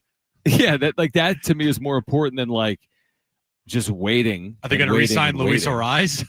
that to me, yeah, because I care about like in between white line stuff more, but I absolutely want to know who the next owner of the Padres is going to be. Yeah, I cannot wait until the list comes out of potential buyers of this team. Yeah, that's what I want to see. Yeah, because then you can kind of maybe see a little bit of how the future of the franchise might be operating with whoever potentially could buy this team. If it's somebody that we have no idea, because the second these names come out of who are potential buyers, you already know Padres fans and Padres Twitter are going to research this guy or girl or woman, whatever, to know exactly everything about them. Mm-hmm. And that's what I want. I want to know, and Padres fans especially want to know who this owner is. All we know about John Seidler is that he's a Seidler. No, right. And he used to be a massive Dodgers fan. Massive Dodger fan. That's it. And then he goes to Padres games. Like, that's it. We don't know anything else about him. Nothing. Remember, the one moment that'll always stick with me if this is the end of his tenure is the Padres secured a playoff spot at home. I don't even remember who was against the last week of the regular season. And the Diamondbacks? Yeah, and the players were celebrating on field, and they put the T-shirts and the hats on, and he was by the dugout, and the players were walking into the clubhouse. Knew who he was. And everyone just walked right past him, and one person gave him like an awkward like fist pump. Like, or who are fist you? Pump. Like it was very awkward. That's like how I'm going to remember John Seidler's time as representing ownership of the Padres. It's like, oh, you're the owner of the team. Or remember the TV interview on Padres.tv that was awkward? Oh yeah, how could I forget that? Where nothing was really said, but I found it to be overly awkward. He has still not met with the media, by the way.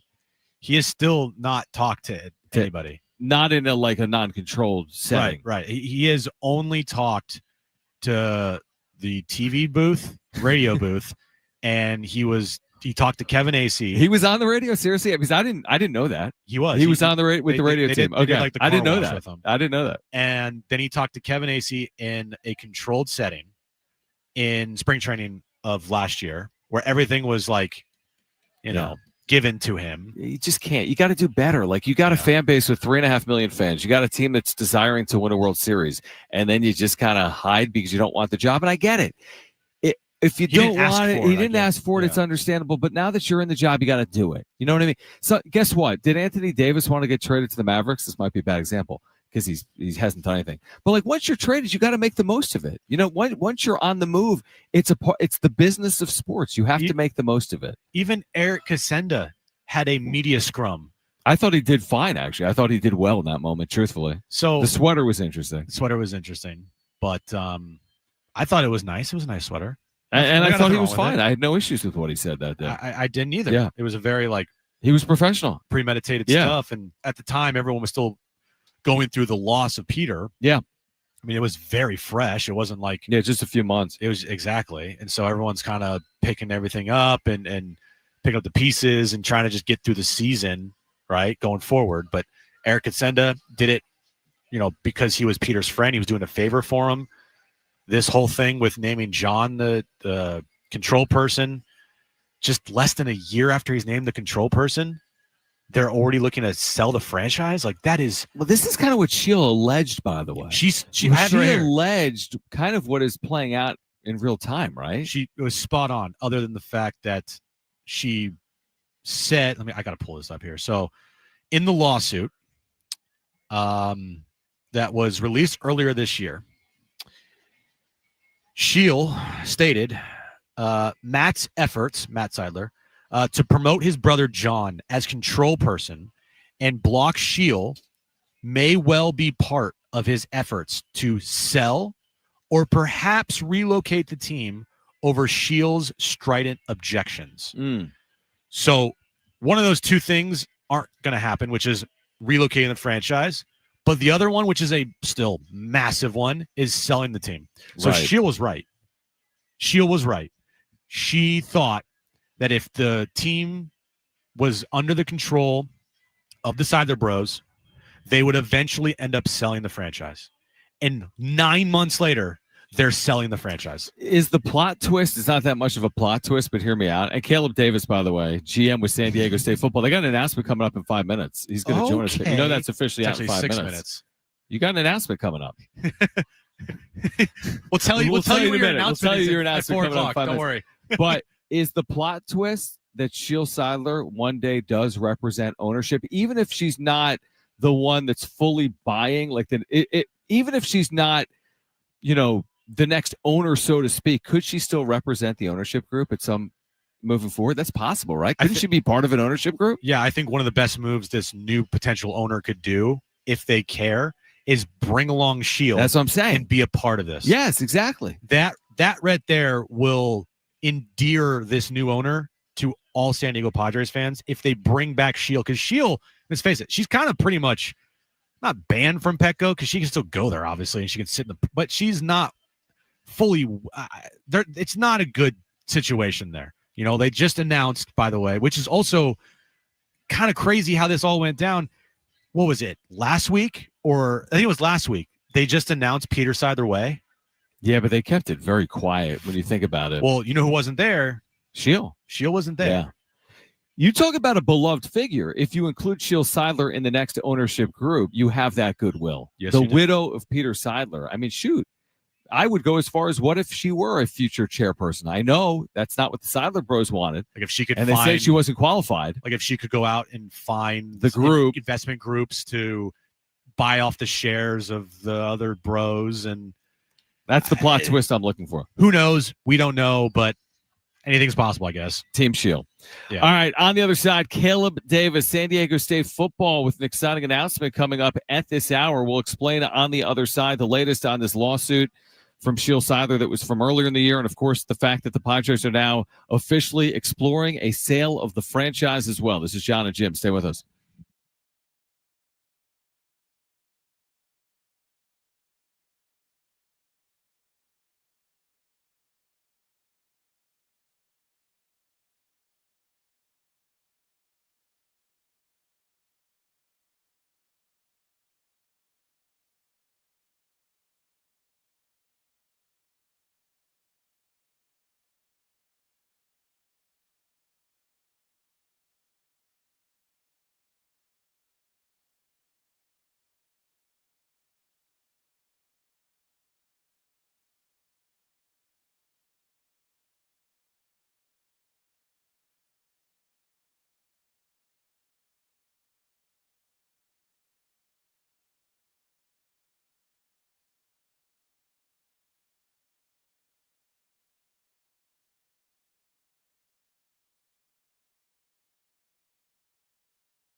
All right, this update's brought to you by Staples Stores. Of course, the news of the day. Kevin Acee reported it this morning. Jon Seidler sent out a letter to the fan base. The Seidler family is exploring a sale of the Padres. More of that coming up today in the show. Tonight, 6 p.m., the Sean Lewis Coaches Show with John Rich and Coach Lewis. 6 p.m. as they get you ready for Saturday night's game, San Diego State against Boise State. Listen right here on San Diego Sports 760. Have an easy holiday only at Staples. Save on custom cards and custom wrapping paper. Great gifts plus shipping, supplies, and services.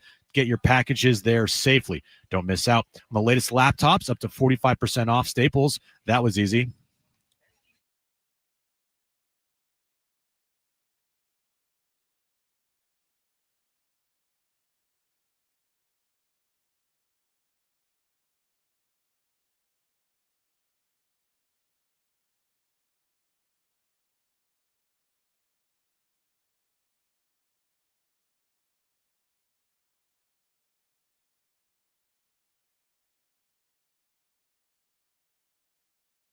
All right, hour 3 of Jon and Jim. And again, we're at this blood drive until 6 p.m. If you want to donate, walk-ins welcome, or go online. GoAztecs.com/blood drive. It is a busy time with San Diego State and its athletics. Again, this huge game coming up Saturday night. San Diego State and Boise State. And it is our pleasure to be joined right now by San Diego State's football general manager, Caleb Davis, who's actually on Fletch Zone earlier, back with us right now. A double dip. I like it on Jon and Jim. Now, we have a little bit of a breaking news story involving San Diego State football. This is now officially official. The Finish the Climb campaign has just been announced at this hour. There is an anonymous San Diego State donor that has pledged a $1 million challenge gift, which means for every dollar raised, that's going to be matched up to $1 million. So San Diego State football looking to raise $1 million, which then means with the anonymous gift, you have $2 million in support of San Diego State football through the Recruitment and Retention Fund. Tell us a little bit about this Finish the Climb campaign, which is now underway. Thank you for joining us here today. Absolutely. First off, thanks for having me on. Of course. Appreciate you guys. Appreciate you for letting me take the time here. But first off, the messaging behind everything in this season with Coach Lewis has been the climb, all the way from the beginning. Every single step helps us achieve our ultimate goal of winning championships here. And, we even had a former climber that climbed Mount Rushmore come and speak to the team. And there was a lot of messaging there where every single step, it takes 20,000 steps. It takes every single step to get to the top, to get to the climax. And that's essentially what this campaign is rallying around is the climb. It takes every single person in this city, in this community, every alumni, every former player. It takes all of us to rally together, take steps towards this climb. And we're more than appreciative of this anonymous donor that, is matching up to $1 million. So basically all that means is every single gift that you give to this program, to this university, is now doubled in impact of what it would have meant yesterday. And that starts with, it's not just, helping us fund this football team, which is yes, absolutely. But the goal behind it is how can we continue to impact these kids' lives and continue to allow these kids to chase their dreams on and off the field every single day. Absolutely. Absolutely love that. So getting to Saturday night, pretty big game for you guys. This could determine potentially who hosts the Mountain West Conference Championship game. So coming off of the Hawaii loss, for this football team, after the Washington State loss, came back, performed really well against Cal, the shutout victory at home. How do you approach, and how does the team approach the week after a loss? Do you feel like that helps the team be focused more, or how is it going into this game coming off of such a disappointment against Hawaii? I would say first off, whether it's a win or loss, every team handles it differently. Mm-hmm. Luckily, we've got a resilient group of kids that are super competitive. If you would ask them the moment the clock hit 0, they wish they would have flown back and played another game. Right. So we've got a great group of kids where they are competitive, they're rallied around, but it all starts with just shutting out all the noise. And unfortunately, we didn't do a good enough job of that last week. And I think some of the noise, whether it might be CFP possibilities or this or that, or looking ahead to the big game next week, and some of the noise got to us. And now it's the same way. Like, we got to shut out the noise again. I know everyone points to the Washington State game and how we how we were able to rally and come together to beat Cal after our bye week, but we got to shut that out too. Like we can't pat ourselves on the back before we play this game. We've got one of the biggest games of the season, one of the biggest games in Snapdragon history coming up this Saturday, to where we win this, we're going to cement ourselves as the sole possession of first place in the conference and the front runners to potentially host a conference championship game. And it all starts with how we attack the week, how we attack Monday through Friday, and then get to Saturday. So I'm excited. San Diego State football's general manager, Caleb Davis, with us right now on Jon and Jim. It's funny you mention the noise, because in the media, our job is to kind of create it. We create talk the noise. We talk about weather. We talk about championships. We talk about college football playoffs. And then it's kind of your job and Sean's job and the staff's job to allow the players to hone in on the task at hand.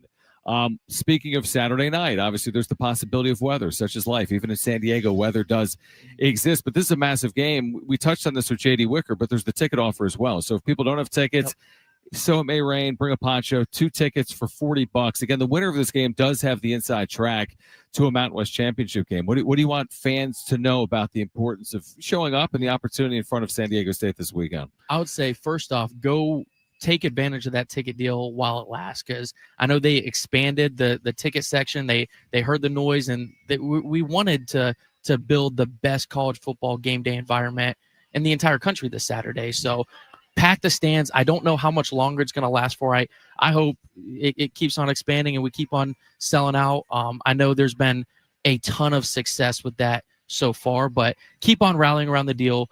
We've made some tickets affordable, so we need the city to come out and support, and we're excited for it, because again, I look at the potential rain, the potential different things, like that's an opportunity.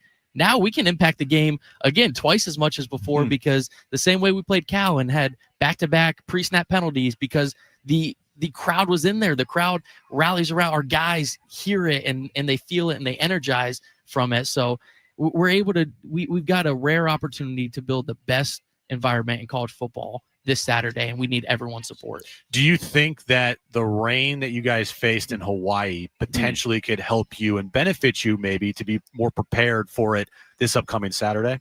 As much as I'd like to say, let's just wipe the slate clean, forget about anything that's happened before or after, there's definitely got to be some appeal to that, because it was the first rain game we played.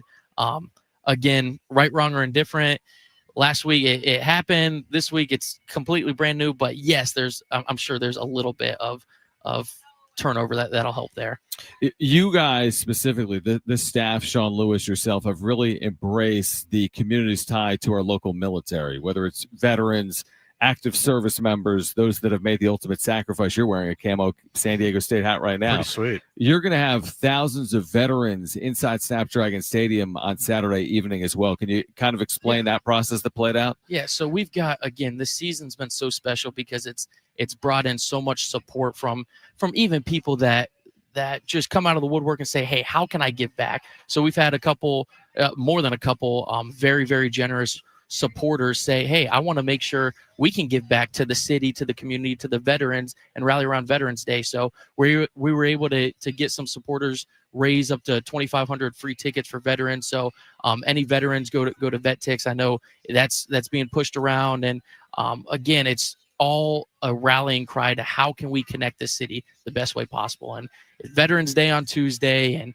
we got the biggest game of Snapdragon history coming up. I'm fired up to see what this community can rally around. So, we're all focused on the game on Saturday 100%. The team is 100% focused on the game on Saturday. For you, your job is also not just to be focused on the game on Saturday, but like to be focused on the future of this program. For you, how have you adapted to doing that this year to focus on the here and now, but also you have to, focus on the future as well? Absolutely.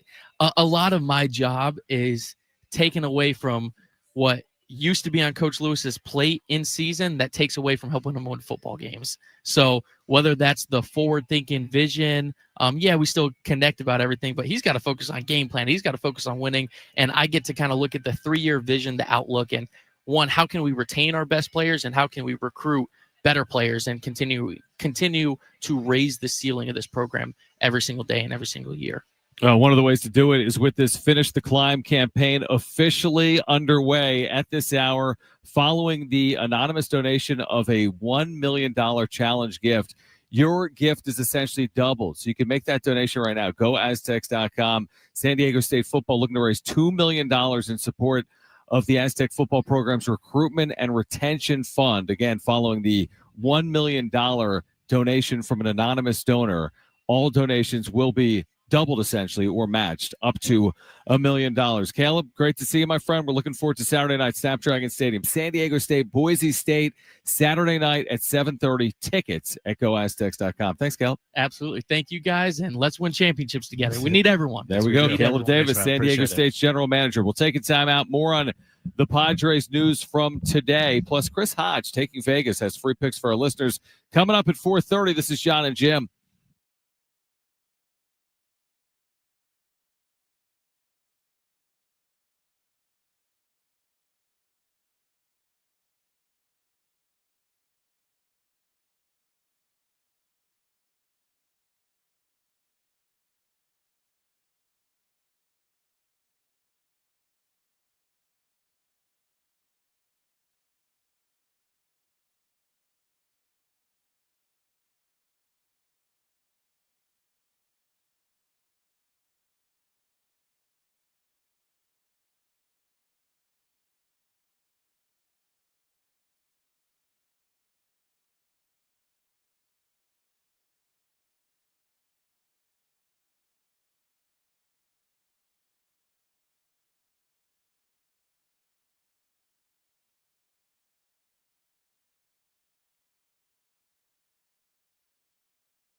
All right, back with you. Viejas Arena here on campus, San Diego State. As we typically have, Chris Hodge taking Vegas. He's going to join us coming up at 4:30. He'll have free picks for our listeners.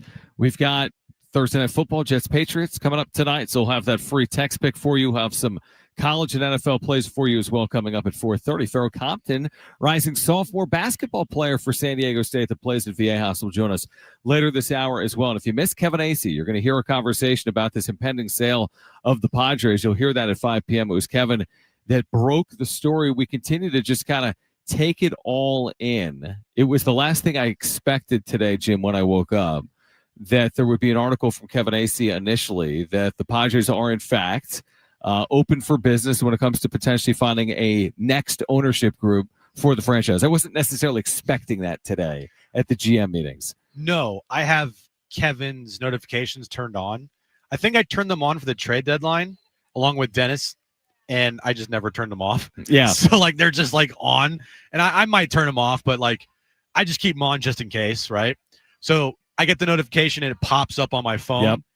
And to be honest with you, my first reaction, it wasn't of, like, complete shock. Right. Of, like, oh, my gosh. Yeah, I agree with that. Just the time. It's always a timing thing for me.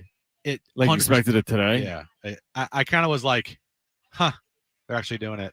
Right. You know, because we all knew, or not we all, but me and you had a pretty good feeling this was eventually going to happen. I mean, we talked about it for 2 months leading up to the season and got to a point of just like, okay, they got to sell the franchise. They're going to sell at some point. And then for it to just happen when it did happen, the news being announced, the only shock part of it was, wow, I thought it was going to happen a little later. It happened sooner than I expected.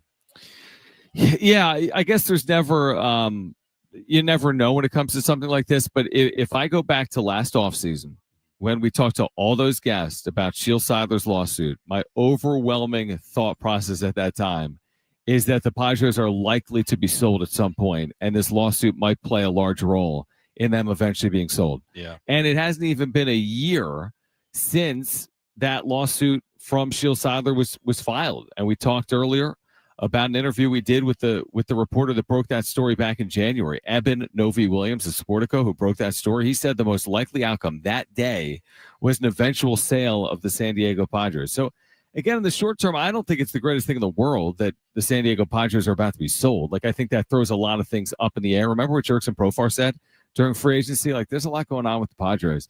So I don't think it's good for, like, the certainty of the franchise right now, but I do hope that long-term they get it right. Like, it is the right ownership group. It's just a hope. I don't know if they will or not, because this franchise deserves, this fan base deserves the right ownership group that can point them towards the first championship in the history of the franchise. So I hope they get it right, but it's hard to know at this point. Make no mistake, this is the right move.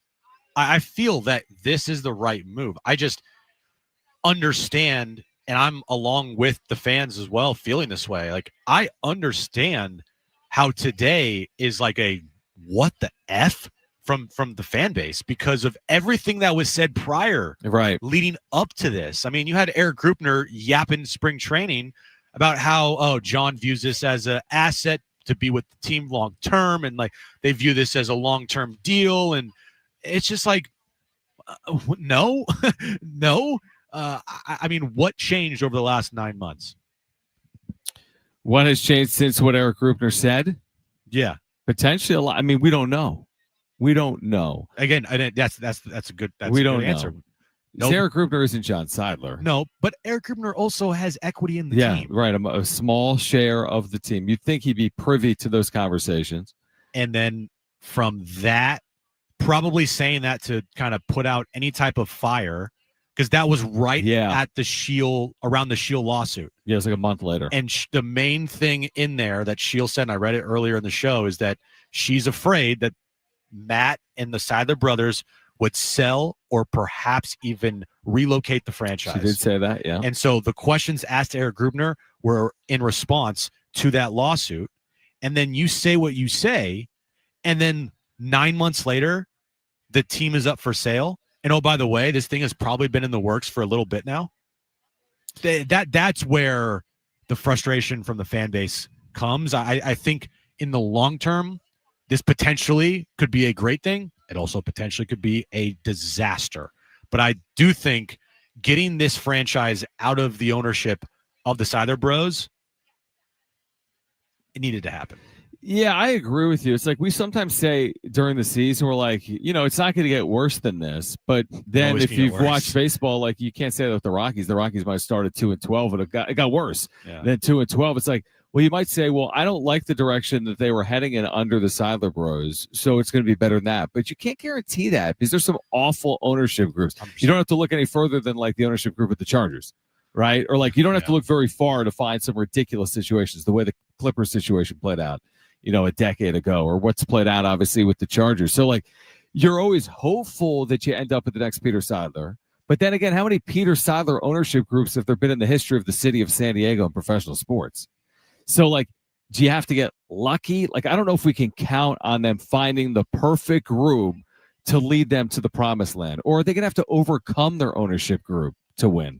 There's so many questions. Like, I want to know, like, what does Manny Machado think about this? I'll tell you what he thinks. I'll tell you what they think. They don't think kindly on it. You know what I mean? Don't, because it impacts their ability to win. Everyone understands that. They can say whatever they want. I'm telling you right now, it impacts their ability to win. When a team is going through a sale, it's not a pretty process. Yeah, exactly. And show me a team that has gone through a sale that the following year during that sale process won a World Series. I'll wait. Yeah, I don't know. I mean, again, there was an Orioles sale when they weren't good and weren't spending, and now they are spending on the other side of it. There was the whole drama with the Dodgers going back 15 years that was not good with the McCourts. Yep. And that divorce, right? Yeah. And the situation that's playing out here, again, do you think the Padres today are closer to a World Series, or were they closer with Peter Seidler? I mean, it's easy for me. I don't think you can even argue it. Now, they didn't win, but I think you're closer with Peter Seidler than you are today. Yeah, it's one of those things where I keep going back to 2024. Like, the farther we get away from 2024 without them winning a World Series, and now they're on the, looking to sell the franchise, it makes it even more frustrating if you're a Padres fan how that ended with being up 2-1, going 24 scoreless innings against the Dodgers. That was the team. Yeah. That 2024 club, that was the team. And they blew it, and they choked, and their superstars choked. And we'll see if they can overcome that as a franchise and a bunch of other things to hopefully win a World Series here in the immediate future. But if they do not, I will always look back, and I think Padres fans will always look back at 2024 as that was the missed opportunity for them to win a World Series. Would we be sitting here discussing the same story if 2024 worked out differently on field? Potentially. Potentially. I would guess. Yeah, I mean, that's kind of like once Peter Seidler passed away, the wheels were in motion for this day to eventually happen. But if they even won a World Series, or would that have been so regardless of their on-field success or lack thereof, we would have been here today, even if they won a World Series a year ago? Yeah.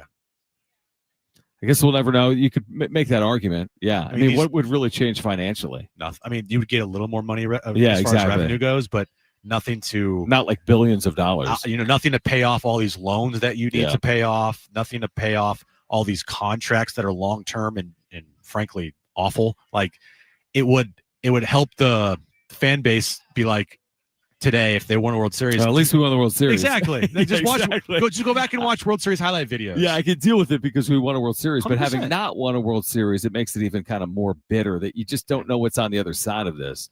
Not that on this side has been particularly great under the Seidler brothers. All right, on the other side, we'll switch gears. We got free picks for you, NFL and college, with Chris Hodge from Taking Vegas. He will join us coming up. Faroh Compton, Aztec rising sophomore forward, will join us here courtside of Viejas Arena as well. We're at the Aztec for Life blood drive. It's going on until 6 p.m. They have walk-ins, so walk-ins are welcome, or you can make an appointment right now at goaztecs.com/blood drive. And remember, if you miss Kevin Acee, you'll hear our conversation coming up at 5 p.m. This is Jon and Jim, San Diego Sports 760, live on the iHeartRadio app.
All right, this update is brought to you by Staples Stores. We'll start in baseball. Breaking news, Shohei Ohtani is named the National League MVP, his 4th MVP award in his career. All 4 of them have been unanimous MVPs. The American League MVP will be announced here shortly. Other news today, the big news of the day, the Seidler family is exploring a sale of the Padres. We'll talk about that coming up later in the show.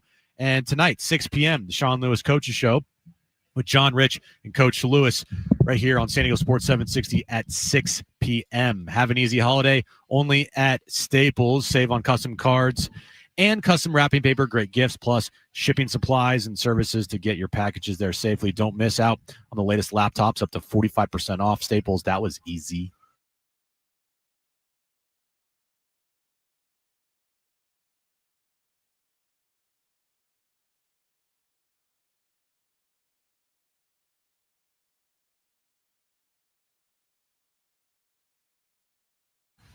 All right, back with you here from Viejas Arena. Always our pleasure to be joined by Chris Hodge, takingvegas.com. He's been terrific with his free plays all season long for our listeners here on San Diego Sports 760. 17-9 this year on the show and with the text picks as well. So, Chris, as always, it's our pleasure. We're getting ready for another weekend of NFL and college action. You've got your free text pick tonight. Jets, Patriots, Thursday Night Football. How can our listeners get that game? And thanks for hopping on as always.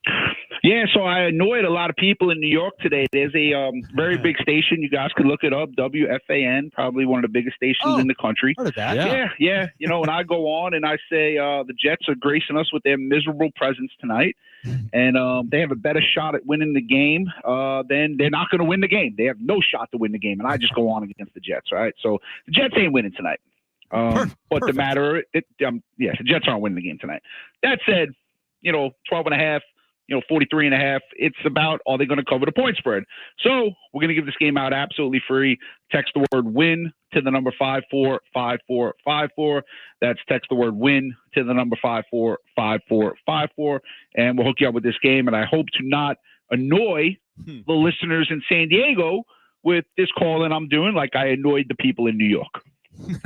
All right. We like that. Love it. I'll do the best I can. I like it. It's okay. I annoy people in San Diego all the time. It's fine. It's true. It happens. It happens. Yeah. All right. Let's get to Saturday here. Oklahoma, Alabama. What you got in that one, man? I've been looking at this game all week long, and I just don't see how it's going to go any differently than the Oklahoma-Texas game went. Because if you look at the Texas defense and you look at the Alabama defense, they're very, very similar. Alabama probably has a better pass defense. Texas has a better rush defense. But overall, the numbers in total yards are very close to one another. Total points per game, very close to one another. And when Oklahoma had played Texas, obviously that's a neutral site game at the Cotton Bowl. Now they're going to Tuscaloosa, which is a very tough place to play. And they're getting 5.5. And when they played Texas, they lost that game 23-6. Now, I know they had the injury to Mateer, and he was just coming back and off the hand surgery. But Oklahoma has done nothing offensively. The game against Tennessee, just throw out the window because Tennessee can't play defense.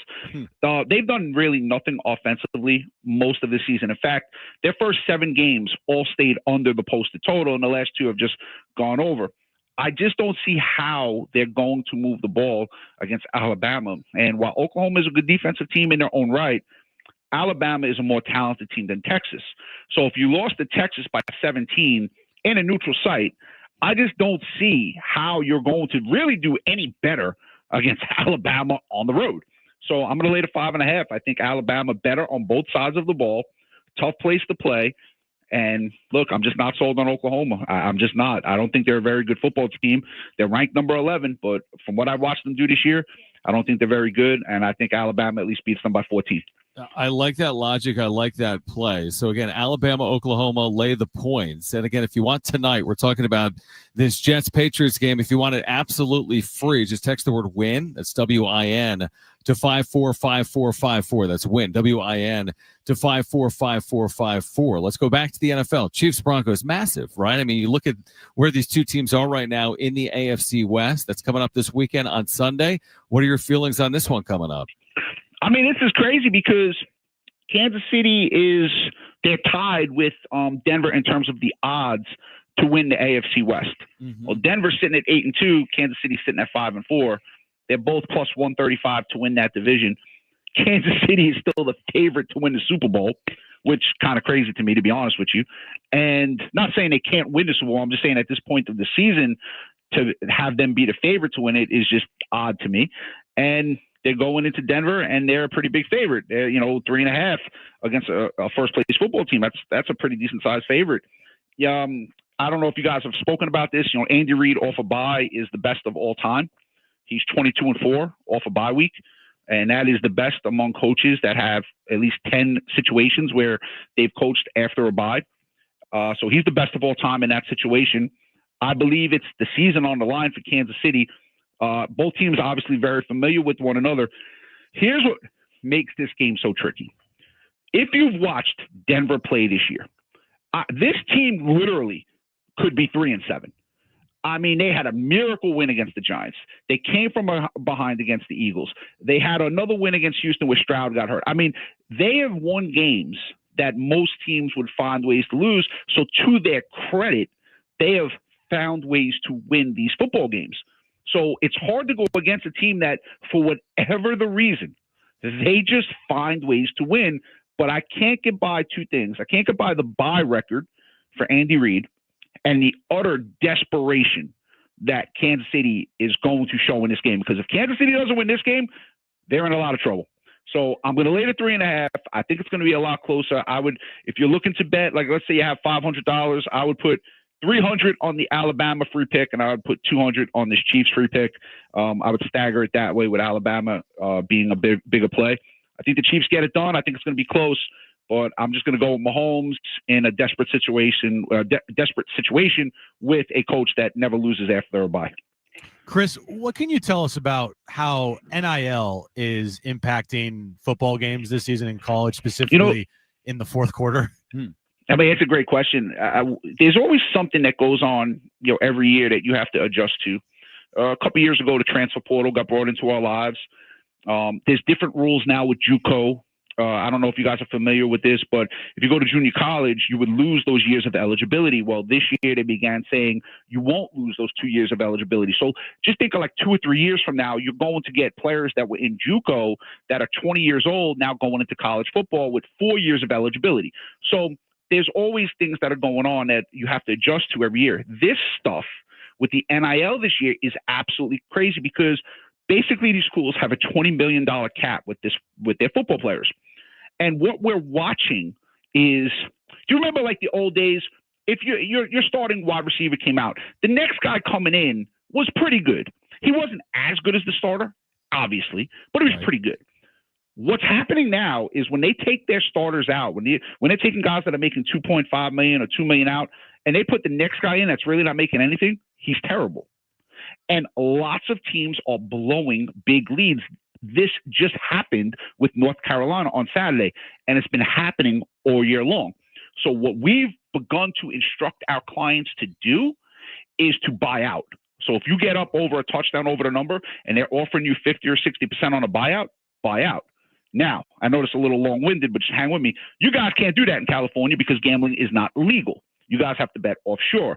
So it's a little different situation, and that's something we have to deal with in terms of where our clients are in the country to instruct them to make the best amount of bets possible, which will make them the most amount of money possible. It gets tricky. We do the best we can, but this has been crazy with the NIL, with the subs coming in just being nowhere near as good as the players that they're replacing. That's kind of fascinating insight. Again, Chris Hodge with us right now, takingvegas.com. If you want tonight, Thursday Night Football, absolutely free. We're talking Jets Patriots. You can text the word WIN, W-I-N, to 545454. So let's switch gears to college hoops because you had tons of success with hoops a year ago.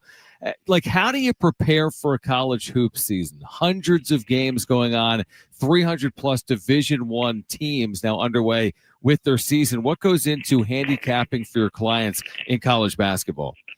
I mean, yeah, I'd be lying if I told you we look at every single game every single night. You have lower conferences you're not going to pay attention to because those conferences are impossible to win. And what's going on in the country right now if you make a big bet on a lower rated conference and it just happens to go the exact way that you thought it was going to go, the sports books kind of flag you. So we have that going on.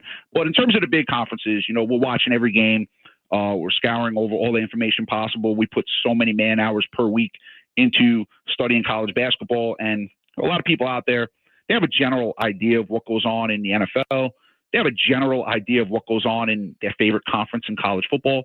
But college basketball, there's just too many teams, there's too many players, and they just don't know. And they're working 40 to 50 hours a week, and then they try to sit down on Saturday or Sunday morning and break down a college basketball board.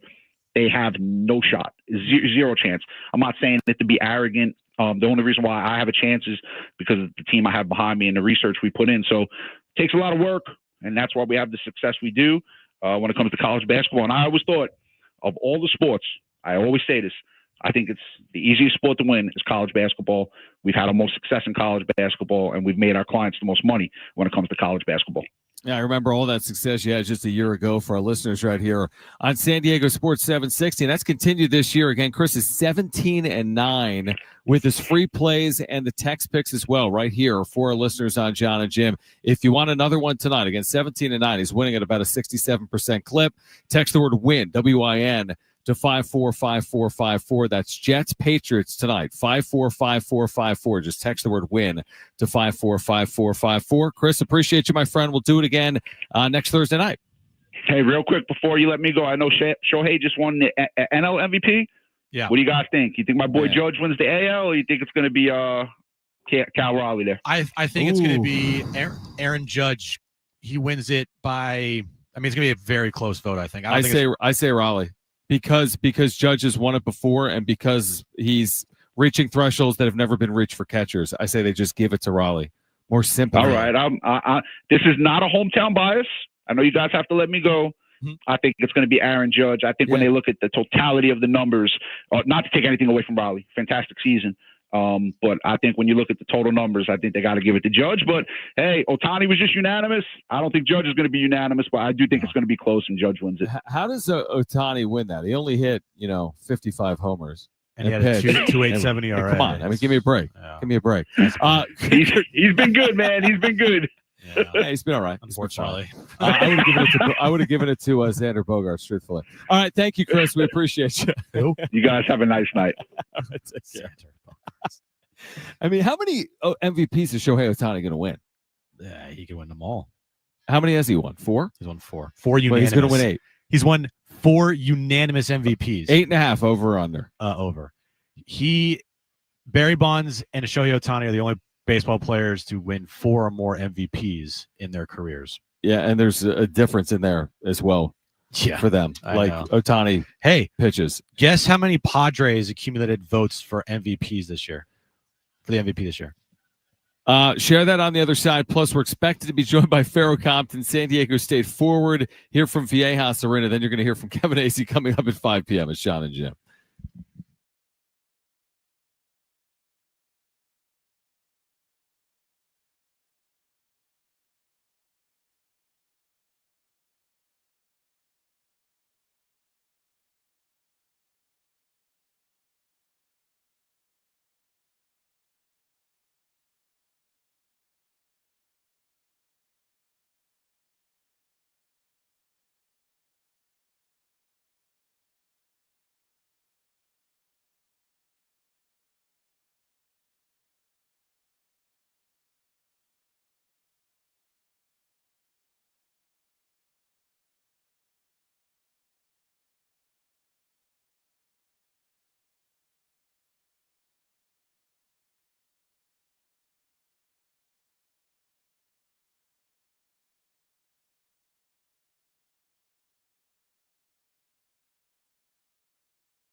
All right, Kevin Acee, if you missed our conversation, you'll hear that coming up at 5 p.m. John, look at this.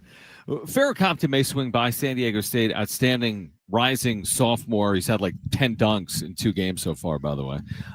Jim is, well, we're both doing it truthfully. We're both drinking juice boxes and eating like children's I don't think we're supposed snacks. to, but well, here's the thing. We're doing a 4-hour live broadcast. It is true that we're at a Aztec for Life blood drive. And yes, the snacks are more important for those actually giving blood. But I feel like we're playing a role because we're promoting this event. There's no shame in drinking juice boxes, guys. Yeah, we're supporting. And there's enough snacks for everyone. 100% apple juice. This was so, I told you off air, this is so good. And they got trail mix. I love trail mix. They have the Welch's snacks. We love Welch's cookies. Snacks. Cookies. It's Jim's dream. I live off snacks, so you really do, dude. I really do. Yeah. So we'll see if Faroh swings by. We talked to Ryan Battertelli earlier. We're talking about this Padres impending sale of the franchise. If you missed Kevin Acee, I thought it was fascinating. You'll hear a conversation, Brent. We'll play that coming up at 5 p.m. in about 15 minutes.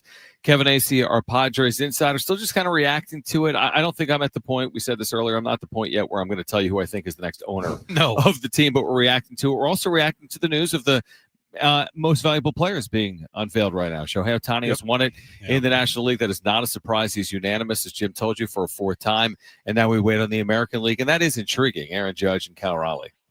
Yeah. So I don't know when. I'm probably just going through the whole song and dance, milking this thing as for as much as possible. I think it's going to be Judge. I do. Okay. I want it to be Cal Raleigh because that would be an amazing story. I mean, dude, 63 home runs this year is incredible. Is that what it was? Oh, wait, was it 63? No, I don't think that's right. Was it 61? 62? You're including his postseason, I think. I might be doing that. Was it 60? It was a big number. Most ever by switch hitter, most ever by catcher was 60. 60. It's an amazing year. Pretty good. What did Judge do? Judge did pretty well. His OPS is way higher. Aaron Judge's and his batting average. Yeah, I know. All of that is I know better than Cal Raleigh. But Cal Raleigh didn't win it previously. So I know. I know. I'm saying, is he going to get the sympathy of most ever for a catcher, most ever for a switch hitter? Doing it in Seattle. I mean, right now it's probably looking like it's going to be Aaron Judge, but we'll see. I mean, it's going to be announced here in a little bit, and so we'll see what happens. Yeah, it's a great breakdown. Well, I'm looking over at Faroh Compton right now. Is he here? He's right there. He's right. Where is he? He's coming by. He's coming by. Faroh Compton. I love that. I love that. He's like, what am I doing? Well, what he's doing is he's hanging out with us for the. It must be interesting being inside Viejas Arena for a blood drive. You know, like when you're a basketball player, because like it's used for like concerts and it's used for this is weird. All these things. Yeah. Faroh Compton's going to join us. What's up, Faroh? How are you, man? Good to see you. Come on. Yeah, we're on. We're going to have you on. We appreciate you hanging out with us inside Viejas Arena. We're with the Aztec sophomore forward Faroh Compton. The Aztecs 2-0 on the season, getting ready for a Tuesday night date next week with Troy here at Viejas Arena. But isn't it weird, Faroh? We were just saying, like, being inside Viejas Arena without the basketball floor. You're so used to the basketball floor. Is this weird for you being at the blood drive? We're the basketball hoops. And thanks for swinging by. Yeah, that's right. It is a little different out here with no hoop, but. No, I think this is how it was on my visit though. 2 years. Is that ago. right? Oh yeah. no, okay. Is that right? All right. Let me ask you about the start of your year. Like, what's it been like so far? Again, you without Reese Dixon Waters for a game, but then he returned. You've still been without Magoon Guath. What's it been like for you these first 2 games, getting back out there and being as involved as you've been? Just trying to like adjust. Obviously it's not our full team, so everybody doesn't know what we have, like in store. So. Just trying to play my part and do my role, and I think I'm doing a great job of that so far. With that being said, you don't have the full team ready to go. How impressive is it for you guys, and how do you feel after these 2 first wins, after these 2 blowouts, knowing like, okay, we can get to another level here once we get the Magoon back and everybody back in the fold? Of course. No, that's right. I feel like the 2 wins were expected, though. We just wanted to see what we could do. With the team and the guys that we had out there. We did a great job, executing the game plan, and a coach had out there for us. But I can't wait to get the full team back, though. Goon, that's a scary sight. Tell us what he's been looking like. You've been around him all offseason. I know he wasn't playing 5-on-5, right, but he's back on the floor with you right now playing 5-on-5. What's he looking like a year after last year when he burst onto the scene? Yeah, just like a presence on the court that you just feel when he's out there that you don't feel with, I don't know, most guys, him being a 7 foot. I know he just covers a lot of the floor. So it's really hard to, score or even guard him too, because he can do so much. For you, entering your second year at San Diego State, how have you improved on your game? And how do you feel like those improvements have been going for you for the first 2 games of the season? Now, of course, just defensive wise, being in the right spot. I've got a few blocks so far, so I've been heavy on that, and my free throws have been looking a little bit better too. So just doing the little things, and then my field goal percentage has been pretty good as well. Faroh Compton with us right now, Aztec sophomore forward. I want to say in 2 games, correct me if I'm wrong, how many dunks have you had? So you've had at least a handful of dunks in 2 games, right? do you have a favorite dunk to this point? It's only been 2 games, but you have at least a handful. No favorite ones. I'm trying to just one up myself every game. One up yourself with the dunks. Yeah. Is that like one of your biggest goals this year, is to make sure that you assert your dominance more and making sure that, look, when I'm in the paint, like I'm going to get, as many field goal opportunities and dunks as possible? Yeah, no, I just want to capitalize on any opportunity I get, of course, in the paint, because just such a fearless scorer down there, and I really don't think anybody can stop me. I know Mark Ziegler wrote about this. Like, you're listed as, what are you? You're 6'7". You're at least 6'7". Yeah. But that does not tell the story of Faroh Compton as a player, because the amount of space you take up, and you've got this deceptive wingspan where you get to balls, it's hard to imagine that you're able to get to, whether it's offensively or defensively. How much of a benefit is that? You got a wingspan that's pretty unique for your size, right? Yeah, we don't talk about it too much, but it's like 7'3" for my wingspan. So hold your arms out. That covers up. I think this covers up mostly everything. Yeah. Wow. Even on the blocks too. Yeah, it comes in big time. Yeah. A wingspan in basketball, it's a big pretty part good. of it. Exactly. Hopefully, that's gonna take me pretty far. We talked to assistant coach Ryan Battertelli earlier in the show. Talking a lot about getting you guys ready to face Troy, a team that he thinks highly of, making sure that you guys don't look past Troy, because after Troy, get to the NIL tournament. Michigan, Oregon, another really good team, possibly up against you guys. Like, making sure you guys stay focused on Troy. How big of a goal is that for you guys, this week? Yeah, no, of course, just taking it one game at a time. Troy's one of those teams that is gonna not look, as like a tough opponent at first, and then once they get out there, when the game starts, they're gonna give you a good fight throughout the game. And then, of course, again, our job is to kind of look ahead. It's not your job. Brian Dutch and the staff are going to say this is the most meaningful game. But for you, Las Vegas awaits on deck, right? Yeah. Getting back to Vegas. You played there a couple of times last year. Just what was the experience like last year playing in the Players era? You really broke out in a big way. You were a big reason why San Diego State was in the NCAA tournament last year. Your performance against Houston specifically. What was that experience like for you last year out in Vegas? It was a great game. Just a surreal feeling being able to go back to Vegas and have a great performance, but just contribute to the team and just winning. That's what it's all about. Last thing for me, you and Taj this offseason together. What was that experience like? Year one with Taj, you guys have known each other for a long time. Now spending a second season in college together, what has this experience been like collectively for you two? Yeah, I think it's just, I don't know, it's all about being on the same page, and that's what we have been so far. So whenever we get on the court together, hopefully I can make that, a lot of time. I think we're gonna be really great out there, like as a duo. What do you make of how the freshmen, LZ, Tay, how they performed? You're shaking your head like that's a good thing. So how have you? What's your impressions of them so far this season? I mean, they're just doing their role, and even more. Like on top of that, I think that's great for us. Faroh, we're going to see you Tuesday night back here at Viejas Arena. The basketball floor will be back here after the blood drive. It'll be SDSU in Troy, and then we'll see you in about a week or a week and a half for Thanksgiving in Las Vegas, the Players Era Festival. We appreciate you swinging by. Great to see you. Congrats on a great start to the year, and we'll see you on Tuesday night, all right? So thank you for having me. Great stuff. Faroh Compton, San Diego State sophomore forward, will take a timeout. Kevin Acee broke the news that the Padres reportedly are for sale. You'll hear from Kevin on the other side of Jon and Jim.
All right, this update is brought to you by Anderson Plumbing, Heating, and Air. Breaking news in baseball. Shohei Ohtani, once again, was named the National League MVP, his second straight MVP, his fourth overall, all four of them unanimous. In the American League, just announced, Aaron Judge is the MVP once again. The vote was very close. Aaron Judge received 17 first-place votes. Cal Raleigh received 13 first-place votes. Moving over to the biggest news of the day here in San Diego.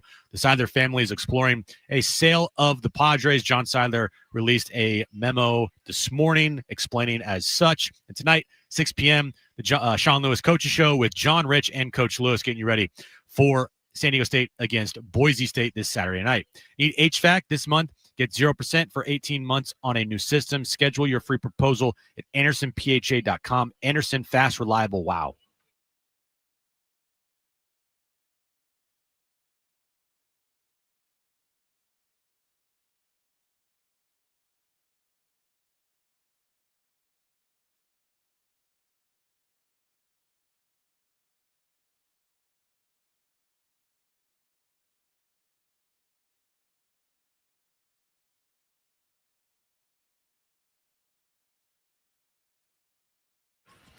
All right, final hour of Jon and Jim with you until 6 p.m. at this Aztec for Life blood drive at Viejas Arena. We'll get more into the American League MVP race that was won by Aaron Judge coming up. But we do want to share a conversation with Kevin Acee from earlier. It was Kevin that broke the news that the Padres are exploring a sale. We started the conversation by asking Kevin, why are the Padres pursuing the sale now? I think it makes a lot of sense. I can't say for certain this was something that was on the radar of, anybody that was following the team. I'm sure it was on yours that ever since Peter died. But in terms of like, why now? Look, you got the labor situation coming up. You've got a TV deal, national and perhaps a local bundle, uncertainty that could be great, might not be. What if it's not? Then the sale prices of, the values of teams might go down. Like, it's better to be out in front of that.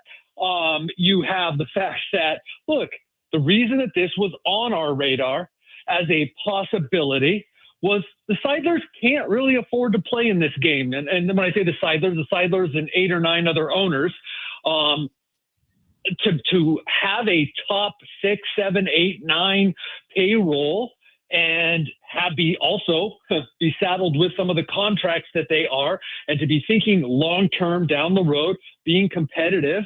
This game's not getting any cheaper. Players aren't making less. AJ Preller can't always pull rabbits out of his hat at the trade deadline. It does make a lot of sense that now would be the time. This check was going to come due at some point for this family. And by the way, that includes if Peter Seidler owned the team. And we can get into that, but this team has been saddled with a large amount of debt for a long time. Peter Seidler was not a billionaire. Like, right there, this is sort of writing on the wall that something was going to have to happen for the team. And that could have been a fire sale and keep the team. That could have been, just gradually lower the payroll and keep the team. That could have been, and it appears it will be now, sell the team. So do you believe, and none of us know this, but as you mentioned there, if Peter were alive today, and it's kind of ironic that this announcement came almost 2 years to the day after his passing. Yeah. Do you think that the Padres would be doing the exact same thing right now, where you would report the same thing this morning that the Padres would be looking for a sell? No one can say that, right? But that's why I'm like, the check was going to come due. There was something, right? Like Major League Baseball was going to step in 2023, as they did around the time and after Peter's death, and say, look, guys, you got to get some things in order financially. That was whether Peter was the partner, the chairman or not. And might Peter, with his passion for the team, his, art of the possible, might Peter have found some solution, brought in other partners or something like that? sold off a portion of his. Who knows? But they were out of, being able to get any more money out of the owners. They did a couple cash calls there. Peter put in his own money. And so, something was going to have to give. Peter, the quote that's brought up, Peter talking about how it was sustainable. Peter saying it wasn't a one-time thing. Well, those are words. I mean, Peter, I'm really not trying to rain on the Peter Seidler statue committee. I'm not. I would chair that committee, and I can sing his praises all day long. But I'll just say that it was not sustainable spending at the level that he did, and especially with some of the commitments that he spearheaded to some guys that they'll be paying for a long time. Kevin Acee is our Padres insider. Pretty fascinating stuff. Again, the Padres are exploring a sale of the franchise. In your opinion, what role did Shiel Seidler's lawsuit play in this news? I can't say what. She's not speaking right now. I haven't been able to get in touch with anybody that represents her, and I haven't seen that anywhere. I'm not aware of any social media postings. I have not reached her. So I can't say that there was an event, right? But the threat of Shiel Seidler needing to, saying, okay, well, I accept that I'm not going to ever be in control of the team. Okay, then I want to sell. Well, the Seidler family can't afford to buy out her 24%. So that's the greatest stake in the team.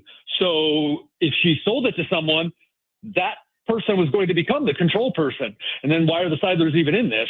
And so, that is, it definitely played a role in the long-term viability of the Seidler family keeping the team. I don't know of a direct event that's where she's like, all right, I want out. That I do not know. But certainly the fact that she, or not her, as the beneficiary, she and her children, the trust was the largest, or is the largest stakeholder in the team. That certainly played a role. That's interesting. Kevin, when you look at today, a lot of Padres fans are rightfully so, sad. And there's uncertainty, obviously, when you have a sell of a team. It's going to be a very uncertain future. But I could also argue this is a good thing because you have Jon, who, let's be real, doesn't really want to do this. You have the Seidler brothers. You have this lawsuit. You have all this debt that you have talked about and is being reported on and all these contracts. If they didn't end up selling, then I think, and tell me if you agree, that down the road, like you said, this could have gotten way worse. Yes, and it still might, right? But I love the way you're looking at it because it certainly is true. And by the way, concern is valid also, right? I mean, there's anytime there's uncertainty, and just because some guy comes in who is a true billionaire and has all the money doesn't mean he's going to make the right moves. Steve Cohen and the Mets. Right. But so, we don't know for sure, but that certainly would be a lot of optimism to have if someone with $16 billion bought the team. That'd be great for all of us, right? I like to follow a team that's good and interesting. Of course, I follow a team that is never dull now, and it's getting a little tiring here in the offseason. But I absolutely believe there should be a cause for optimism here, and I absolutely believe. Listen, yesterday I wrote, I was not refuting Bob Nightingale's report. I wrote on Bob Nightingale's report. And I rarely will write about something that isn't going to happen, right? I do not poop on other reporters reporting. I just don't think that's right. There's enough of that in the world today. But that thing took legs when he talked about, maybe they'll have to trade Tatis. And look, there is validity to down the road Tatis being the only tradable guy among the guys who's in, 2028, I believe, through 2033 will make a combined $101.25 million between Manny Machado, Xander Bogaerts, and Fernando Tatis Jr. And the only one you're going to get anything for is unloading the, I believe, $30 million a year that Machado, Tatis will make beginning in 28. So without a doubt, there is some validity to that if you have owners that cannot afford to keep going at the rate they're going now. Kevin Acee with us right now on Jon and Jim. Is any of this tied back to AJ Preller's uncertain status, the exploring of a sale with the organization? Does that have anything to do with Preller's future or not? It has to. The fact that it's not done, I do not believe that it has anything to do like that. He will get an extension as long as they don't go in there and like lowball him, right? Like say, hey, we want you to take a pay cut, because it is my understanding from multiple people that they have not discussed terms yet, but that everyone believes that there is confidence that an extension will get done. But the fact that it hasn't got done in the last month, I can see them waiting to see what happened at the end of the season and all that. But the fact that it hasn't got done in the last, month and a half or so, then yeah, that has to do with this. No one has flat out said that, but certainly people in the organization believe that.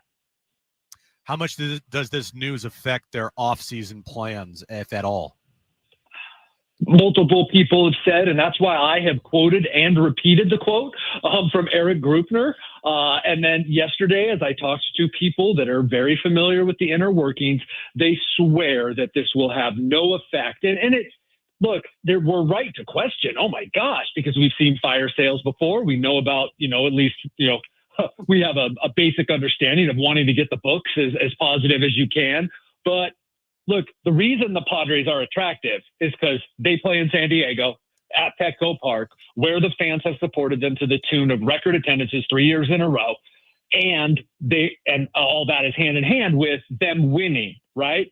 So like, what good does it do to stop right now? It just doesn't do any good. So that's kind of the logic that I'm using to buy into what Eric Grupner has said on the record, and that other people have said that they will maintain a payroll in the top 10 and that should allow them to be competitive. So, hey, I'll trust in AJ Preller to make that happen. He unbelievably, for like basically net zero, what he did at the trade deadline last year, he'll be able to do something this offseason, and they should be a playoff contender. And I think that people can be fairly confident in that.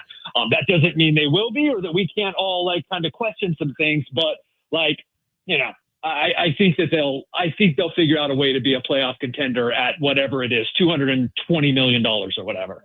I do think that's reasonable. And like you said, maybe there's a devil's advocate side of it, but like, what about the idea that, and things change, but 9 months ago, Eric Grupner in front of the media said the Seidlers envisioned this organization as a generational asset. And then 9 months later, they're publicly exploring a sale. As in, he could say they envision being a top 10 payroll, but they could still finish 15th, couldn't they? Sure. And I think they won 93 games at 14th. But besides that, you are totally right. And to the point of what Eric and I believe the Seidlers said, not just John, but probably I think Matt probably in his letter or whatever. But the message was like, we're not going to sell. This is Peter wanted this. Well, there's semantics, first of all. And then second of all, that I think any of us who've been watching this, watching sports ownership for a while, took that with a gigantic grain of salt. As you said, things change, and what else were they supposed to say at that time? Plus, gosh, I mean, some of what they said was true, but I don't think that there was really anybody paying attention that has. And look, you can't. Not everybody understands it. Heck, I barely understand it. But. What else were they going to say? This was always a possibility. Probably don't know the answer to this, but I'll ask you anyway. When you look at a timetable for a potential sell, like this, it kind of feels like the timing of this, Kevin, isn't the greatest, because you're on the verge of potentially a lockout next offseason. And there's that's before the new CBA and before a new TV deal. So the new owners, if they were to come in before that, have no idea what the other side looks like. In your opinion, what's your best guess on when this thing could really start moving here, that we could find out more information? Yeah, that's really interesting. I don't know exactly when, and I forget the acronym now, but the firm that they've hired, when they got started, right? Obviously, some potential, or you would assume, my understanding about these things, some potential buyers have known about this for a while.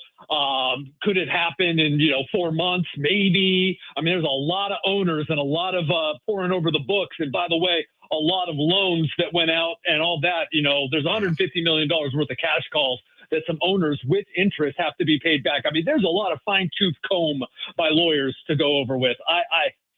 It could be very complicated, but they always are.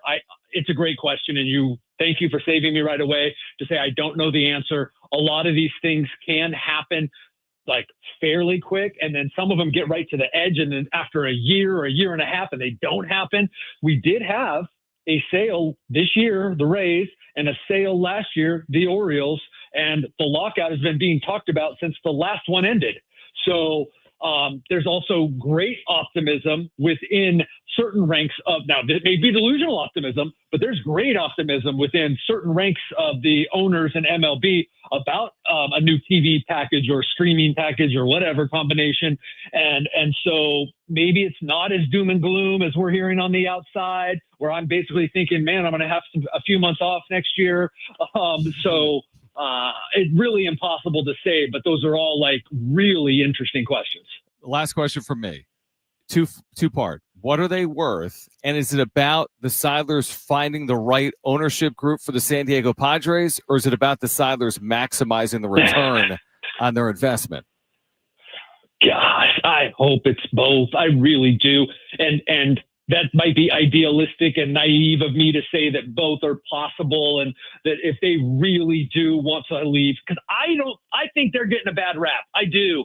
Like, is it John Seidler's fault that he didn't want to be the chairman of a baseball team, and he's tried to do the best he can by, the way he's gone about it? No, I think they're getting a bad rap. But if they want to cement Peter's legacy and their own legacy, man, I hope they find the best owner for the Padres, because that sure seems possible.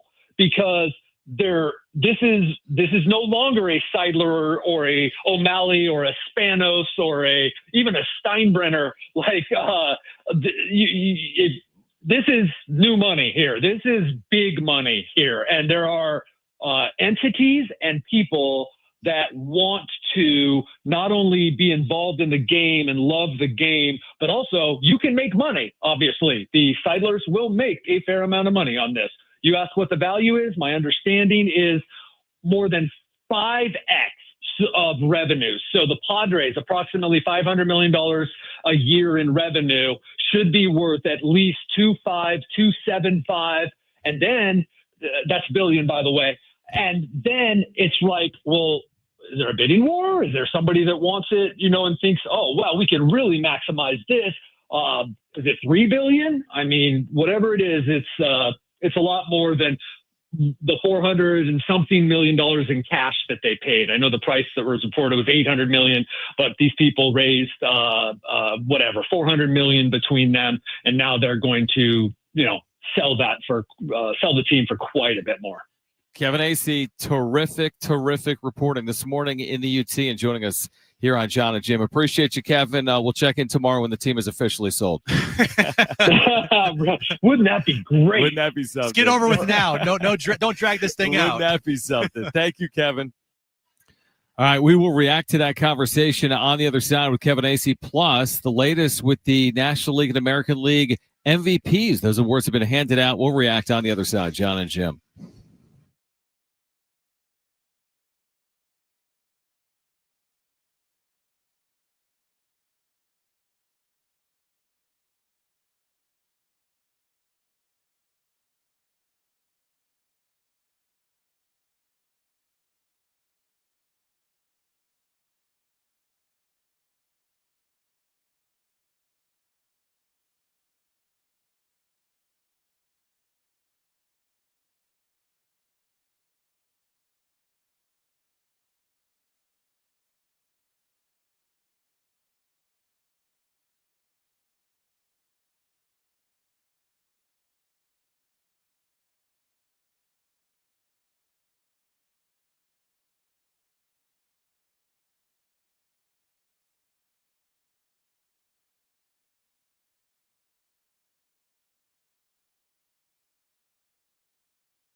All right, we are at VA House Arena until 6 p.m. It has been a busy sports day in San Diego, to put it mildly. We do have a giveaway for you. We'll do it between now and 5:40. So in the next 15 minutes, a chance to win a family 4-pack of tickets to SeaWorld San Diego's Christmas celebration. We'll give those away between now and 5:40. We just heard from Kevin Acee. We haven't fully reacted to the news of the American League MVP, which is Aaron Judge's again. Judge over Raleigh in as close of a race as we've probably had in quite some time, right? That's not even the story, dude. Oh, yeah, good point. I forgot. The story here Good point. is not that Aaron Judge won his, third MVP or fourth MVP, whatever it is. Yeah, now. whatever it is, yeah. It's that Tyler Wade had his MVP moment. Tyler Wade. Yes.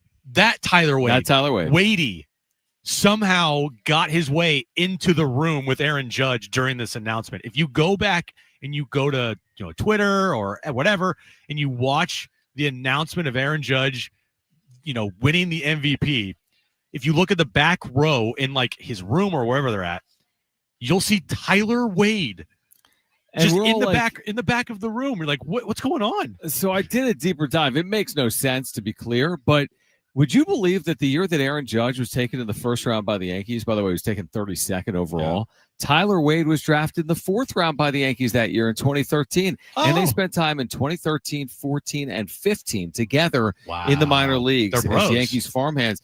And so I can imagine how it went today. Judge was like, "Hey, Wadey, what are you doing tonight?" "Oh, nothing. Do you want to come over? I'm having a couple of friends over. We're going to wait around on the couch and see if I win MVP." "All right, yeah, I'll be over." I got a spot in the back row.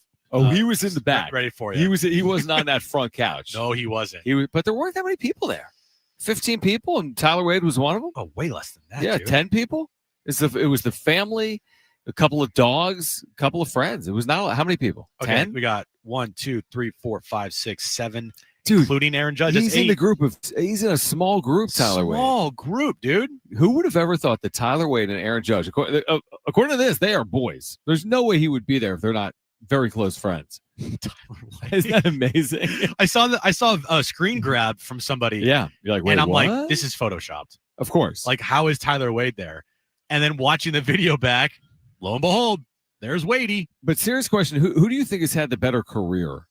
Tyler Wade, because to get yourself into that room, that's amazing. You have to do some work, bro. That is amazing. Like Aaron Judge, okay, it's nice. You won 3 MVPs, whatever. Yeah, blah, this blah, is his 3rd, by the way. To get into that room, you got to do some work. So for me, Tyler Wade, he deserves at least something, because to get into that room, that's a lot of work there, buddy. Congratulations, Tyler, on your first MVP, or at least the first time you're in the room. That's the closest he'll ever get to an MVP. By the way, I'm kind of with you. I said I thought Raleigh would get it, and he was close, but Aaron Judge clearly had the better year. Dude, his numbers are, besides the home runs, Aaron Judge had everything else. 1,144 OPS, and Cal Raleigh was 200 points below that. I mean, that's got to count for something. He had the better offensive year. You can get carried away with a sexy statistic like home runs, and yeah, it matters. But Aaron Judge had the better year, and deservedly so. He's probably won the American League MVP. Yeah, I would have loved to see Cal Raleigh win it. Unfortunately, we were talking about this. This is the best chance Cal Raleigh will ever have to win an MVP. You're not going to have a 60 home run season again. No, Aaron Judge could win 2, 3, 4 more MVPs at this rate. Cal Raleigh, though, the likelihood of him winning an MVP probably pretty low. Dude, it is kind of crazy. We're in this era. He hit 60 home runs and didn't win the MVP. Think about that. As a switch hitter and catcher. Yeah, as a catcher. Think about that. So the most MVPs in baseball history is Barry Bonds with 7. Ohtani now has 4. That is the second most in the history of the sport. That's crazy. Crazy. That is crazy. Yeah. But Aaron Judge, he's not done with 3. He's got 3. Yeah, he'll get 4. He's one of now 4 Yankees ever to have 3 MVPs. And if I was a betting man, and I kind of am, I would guess that Ohtani one day surpasses Barry Bonds. Oh, yeah. Because he's only, 30-31. He's got 4. Because what he's going to do is, even in a down year next year for him, say he hits, say it's like 39 homers, and he has a 940 OPS. Okay. And wins 9 games. And goes 9-3 with a 3.2 ERA. That'll be enough. He'll win the MVP again unanimously. You're right. it's just how it is when you are going to play both ways. And as I said, I mean, I hate Ohtani, but there's no denying when he is pitching and hitting, he's the best player in the sport. When he's just hitting or he's just pitching, he's not the best player in the sport. He's one of the best players in the sport. Right, when you combine it. Yeah, but when he's doing it both ways, he's the best. And yeah, just gotta deal with it for the next 12 years. Yeah, you gotta deal with Ohtani, winning MVPs every year, and the Padres selling the franchise. It's fine. We will put a bow on that news story from today. The Padres are exploring a sale. Plus, we're giving away a family 4-pack of tickets to SeaWorld San Diego's Christmas celebration. We're at the Aztec for Life blood drive at Viejas Arena. This is Jon and Jim.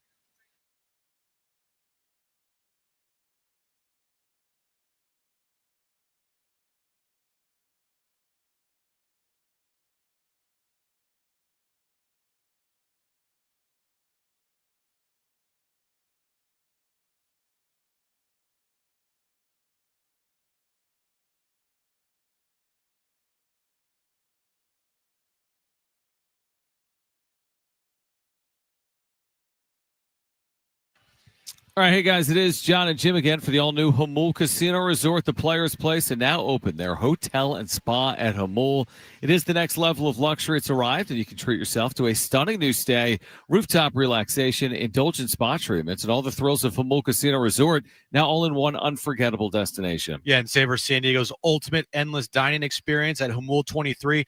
From their world-famous lobster brunch served every morning to the luxurious VIP endless dining experience each evening, indulge in chef-curated specialties, fresh seafood, prime cuts, and decadent desserts, all with stunning panoramic views. You're going to love the spa at Jamul Casino Resort. You can unwind in style, experience pure relaxation, indulgent treatments, serene spaces, and a retreat designed to refresh your body and mind only at Jamul Casino Resort. Learn more and book a treatment today at JamulCasinoResort.com/spa at the all-new Jamul Casino Resort, the Players Place.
All right, this update is brought to you by Anderson Plumbing, Heating, and Air. Shohei Ohtani and Aaron Judge, once again, are the MVPs in the National League and the American League. Cal Raleigh received 13 first-place votes in the American League. Aaron Judge received 17. And Shohei Ohtani was a unanimous selection. Moving over to the news of the day. Kevin Acee reported it first this morning. The Seidler family is exploring a sale of the Padres. We'll talk about that coming up next here. And coming up at 6 p.m., the Sean Lewis Coaches Show with John Rich and Coach Lewis from 6 to 7, getting you ready for San Diego State and Boise State this Saturday night at Snapdragon Stadium. Need HVAC this month? Get 0% for 18 months on a new system. Schedule your free proposal at AndersonPHA.com. Anderson, fast, reliable, wow.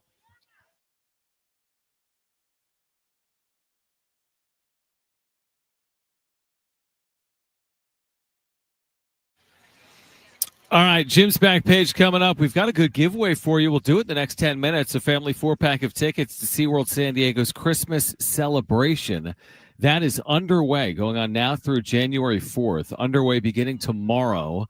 Learn more at SeaWorldSanDiego.com. We'll give those away in the next 10 minutes. We have discussed at points today at length the Kevin Acee report from earlier that the Seidler family is exploring the sale of the San Diego Padres. By the way, we'll discuss at greater length tonight at 9:30 on the wrap-up show.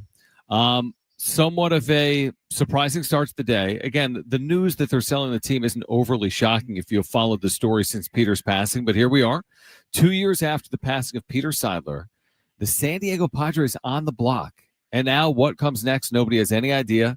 They're going to tell us, Jim, business is normal, business as usual moving forward. But it's clearly not, obviously, because now we learn that they are indeed up for sale. Couple quotes that once I read them, Padres fans, I understand today the what the hell, the anger, sadness, all of it. This is from CEO Eric Grupner earlier this year. Quote, "This team is not going to be relocated. This team is not going to be sold." Quote, "I think that Jon is committed to the Padres long term." I mean, well, about that. I mean, when you say those things, like, fans are listening to you. Mm-hmm. And this was all around the Shield Seidler lawsuit with the Seidler bros. And, at that time, when Eric said those things, I do remember this, like, calmness that came about from Padres fans of like, okay, hey, if Eric's saying it, they're not going to sell. Jon's going to be around for this long haul. Like, all right, it's fine. Everything's good. And then, boom, 9 months later, less than 9 months, take those words, crumple them all up, throw them in the garbage can because they mean nothing now. They mean absolutely nothing now. And honestly, it's not a bad thing that this is coming about because, like we've said today, this team needs some more cash. They need a more steady cash flow.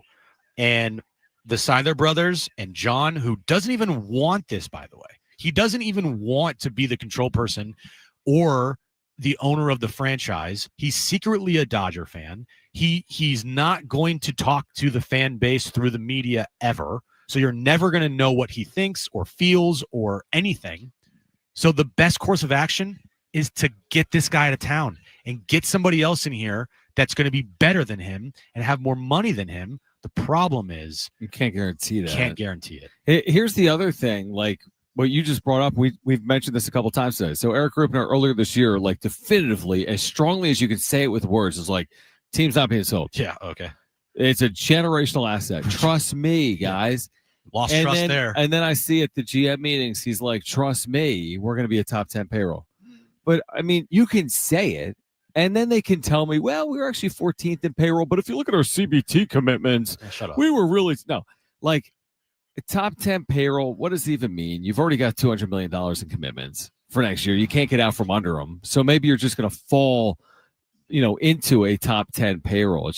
It's very hard to believe what is coming out of the organization when this type of news drops on you. When we've been told since Peter's passing, it's a generational asset. It's going to stay in the family name. We want to bring championships to the city of San Diego. And then you're like, just kidding. Actually, we'll take the $2.5 billion and roll. Yeah, I don't believe anything that franchise says. I really don't.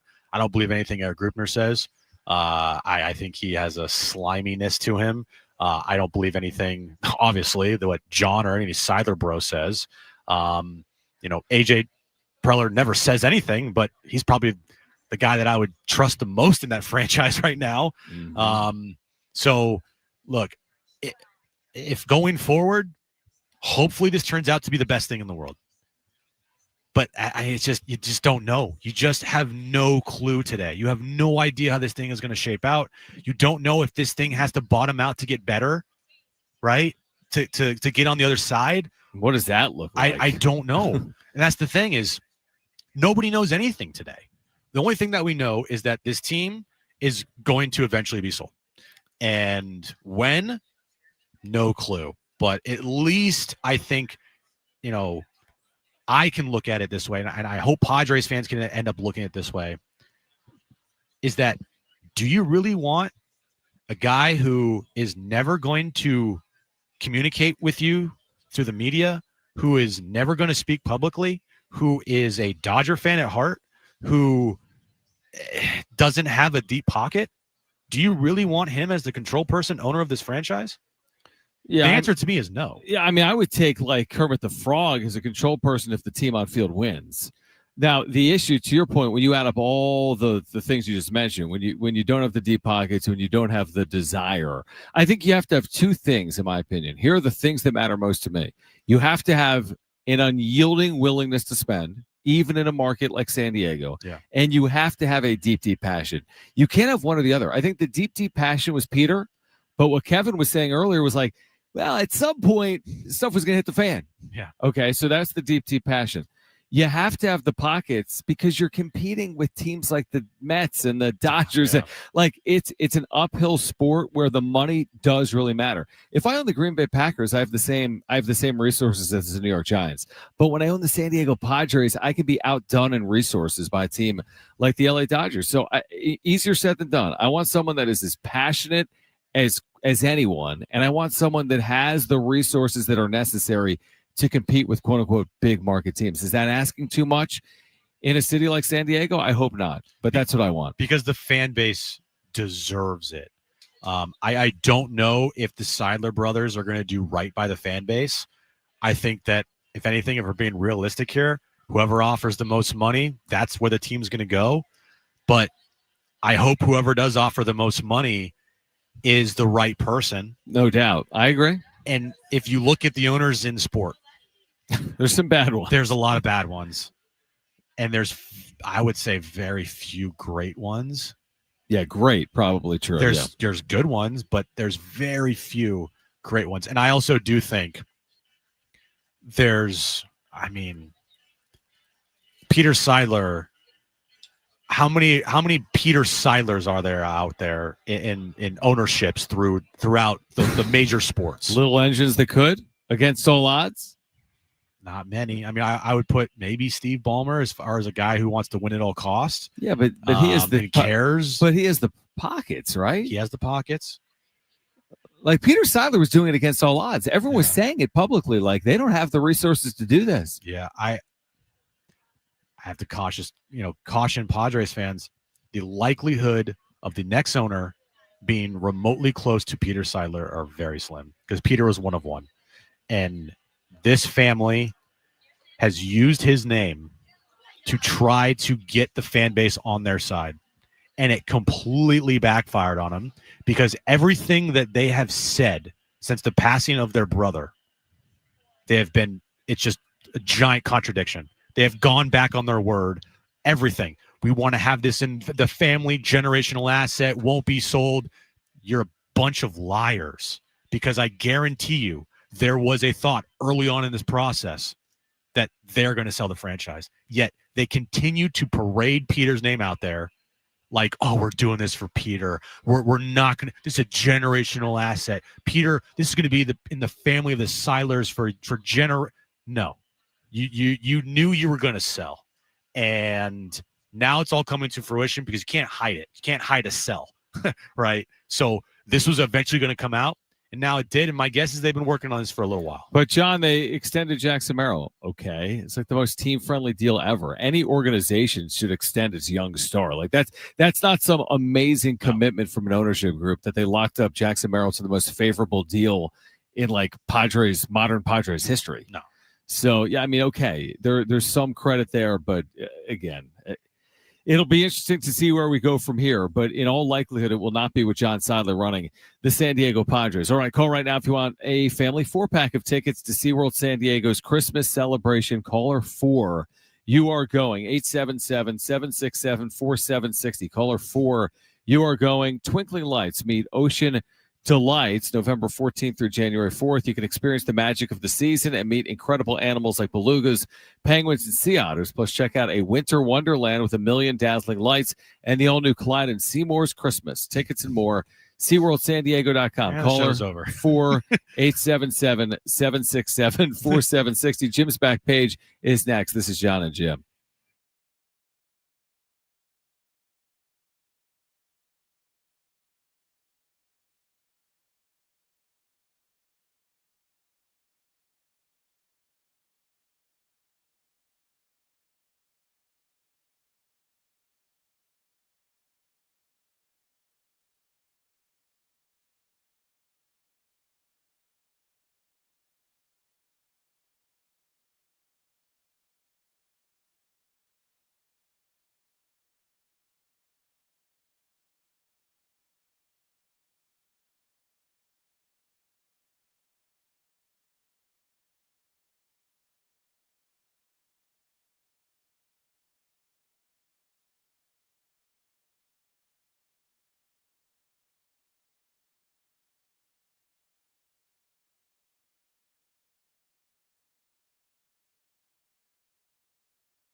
All right, final time. Jon and Jim. San Diego Sports 760 with you for a few more minutes here at Viejas Arena on campus, San Diego State. We'll be at Snapdragon Saturday night. San Diego State, Boise State, 7:30 kick time. Pregame coverage at 5:30. Then back here at Viejas Tuesday night for San Diego State basketball against Troy. And, of course, back on Jon and Jim tomorrow afternoon, Friday afternoon. I'm sure there'll be some Padres news to discuss tomorrow. Think they'll be sold by the time we're on the air tomorrow at 2 p.m.? Padres will be sold tomorrow? Talk about the new ownership group? That'd be great. That'd be crazy. I don't think it happens that quick, would be my guess. But my guess is it won't, John. Never say never. Dude, it's FanFest is on. They announced FanFest yesterday, by the way. Did you see that? I did. Late January? Late January. And then right before the season starts, or maybe in season, like first month, City Connect 2.0s come out. They're going to just try to like, look over here while the house is on fire. Are they doing like a Who Wants to Be an Owner night? Prospective owner night. Come out. Who on right now, let's just do this real quick. A little exercise. Yeah. We follow like a lot of Padres Twitter. Give me the top like Padres Twitter names that for owner of this team. Top Padres. Oh, like, the name that we've seen today. Ben Fadden, Too Much Morton's that they've mentioned. DSG. Who has said that? Who's been mentioned the most from? No. Like they're like you said, become an owner for the night, like a giveaway. Oh yeah, I mean yeah, all of them. Too Much Morton's, Talking Friars. Pimp Lord. He'd be a great owner. Yeah, I mean, but in terms of who people have told me should own the Padres, I see a lot of Joe Tsai. Yeah, I've seen a lot of Joe Tsai. Mark Cuban, Stan Kroenke. Darren put this name out there. I think we've talked about this. Theo Epstein. Yeah. I don't know if he's got 2.5 bill, but I'm sure he can get a group together. Get a group together, bro. Maybe that's the hold up on AJ's deal. If you told me right now that Theo Epstein is the new control person of the Padres, let's ride. Let's roll. Sign me up right now. I think every Padres fan would absolutely love that. We might be a little too early in that process to be able to say that, though. Unfortunately. Yeah, but that right there is a name that I think all Padres fans could get behind. Is Theo Epstein? If he got a group together to buy the Padres and he becomes the control person of the team, is that going to happen? Baseball, I think, would love that. I think Padres fans would love that, and I think that would be the franchise would be in good hands if that were the case. All right, you work on that. Sure. Tonight. You call Theo tonight. Yeah, do you want to do a back page? Sure, I got a couple. All right, let's do it.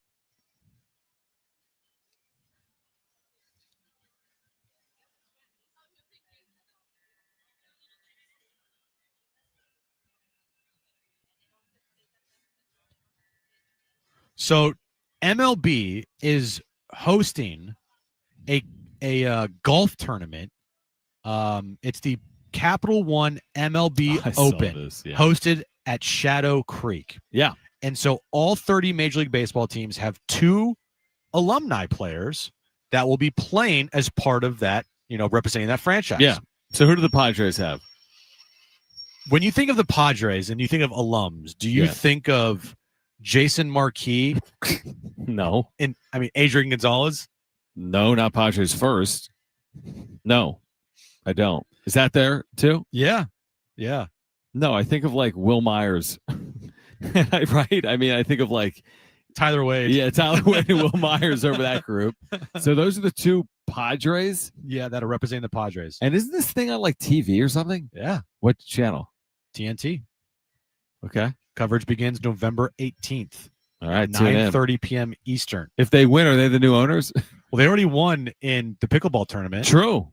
Man, they're cleaning up this offseason. So, look, if Jason Marquis and Adrian Gonzalez, that'd be a great offseason. It'd be an awesome offseason. Win the pickleball, win the golf, sell the team. That's Let's a good go. offseason. Yeah, hire a first-time manager, have your manager quit. Did Craig Stammen know about this? Presumably he did, right? Hey, by the way, the team's for sale. Dude, I don't know. How have we not mentioned that once in 4 hours? He had to know. Because he didn't even thank like John Seidler on day one. He had to know. Jeez.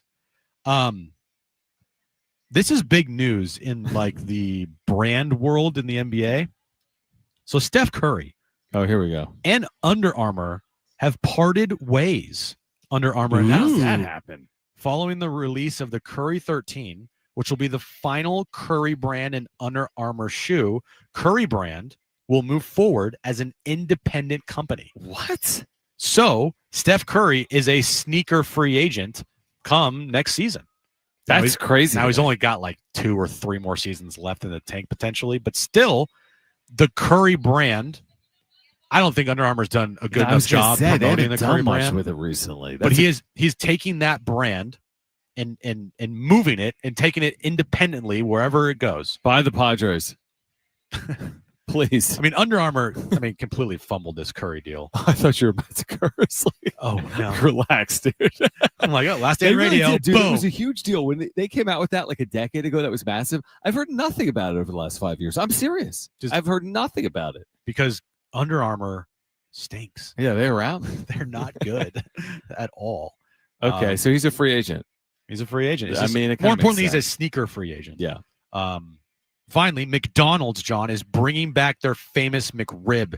McDonald's is once again answering the call of fans as the iconic. Just put this on the menu full time. What are we doing? I know. You've said this so many times. Yeah. The iconic McRib makes a limited time return to select U.S. locations despite multiple farewell tours over the years. Yeah, but if it's on the menu every day, nobody will want it. The reason people want it is because they take it away. Like, oh, sorry, we're taking it away. But you like the Big Mac when it's on the menu every day. But yeah, you're saying it's not as good as that. I've never had one. I've never had one. There's no appeal to it for me. It sounds very sweet to me. Sweet. Yeah, like they probably put so much sauce on it. Oh, there's a lot of sauce on that's it. What I'm saying. That. I don't like My cousin loves them. Yeah. Eddie on the show, is he on Rock 105.3, like that's his favorite thing. Okay. McDonald's. Interesting. And I'm like, I just can't do it. I can't get behind that. I'd rather just get a quarter pounder with cheese.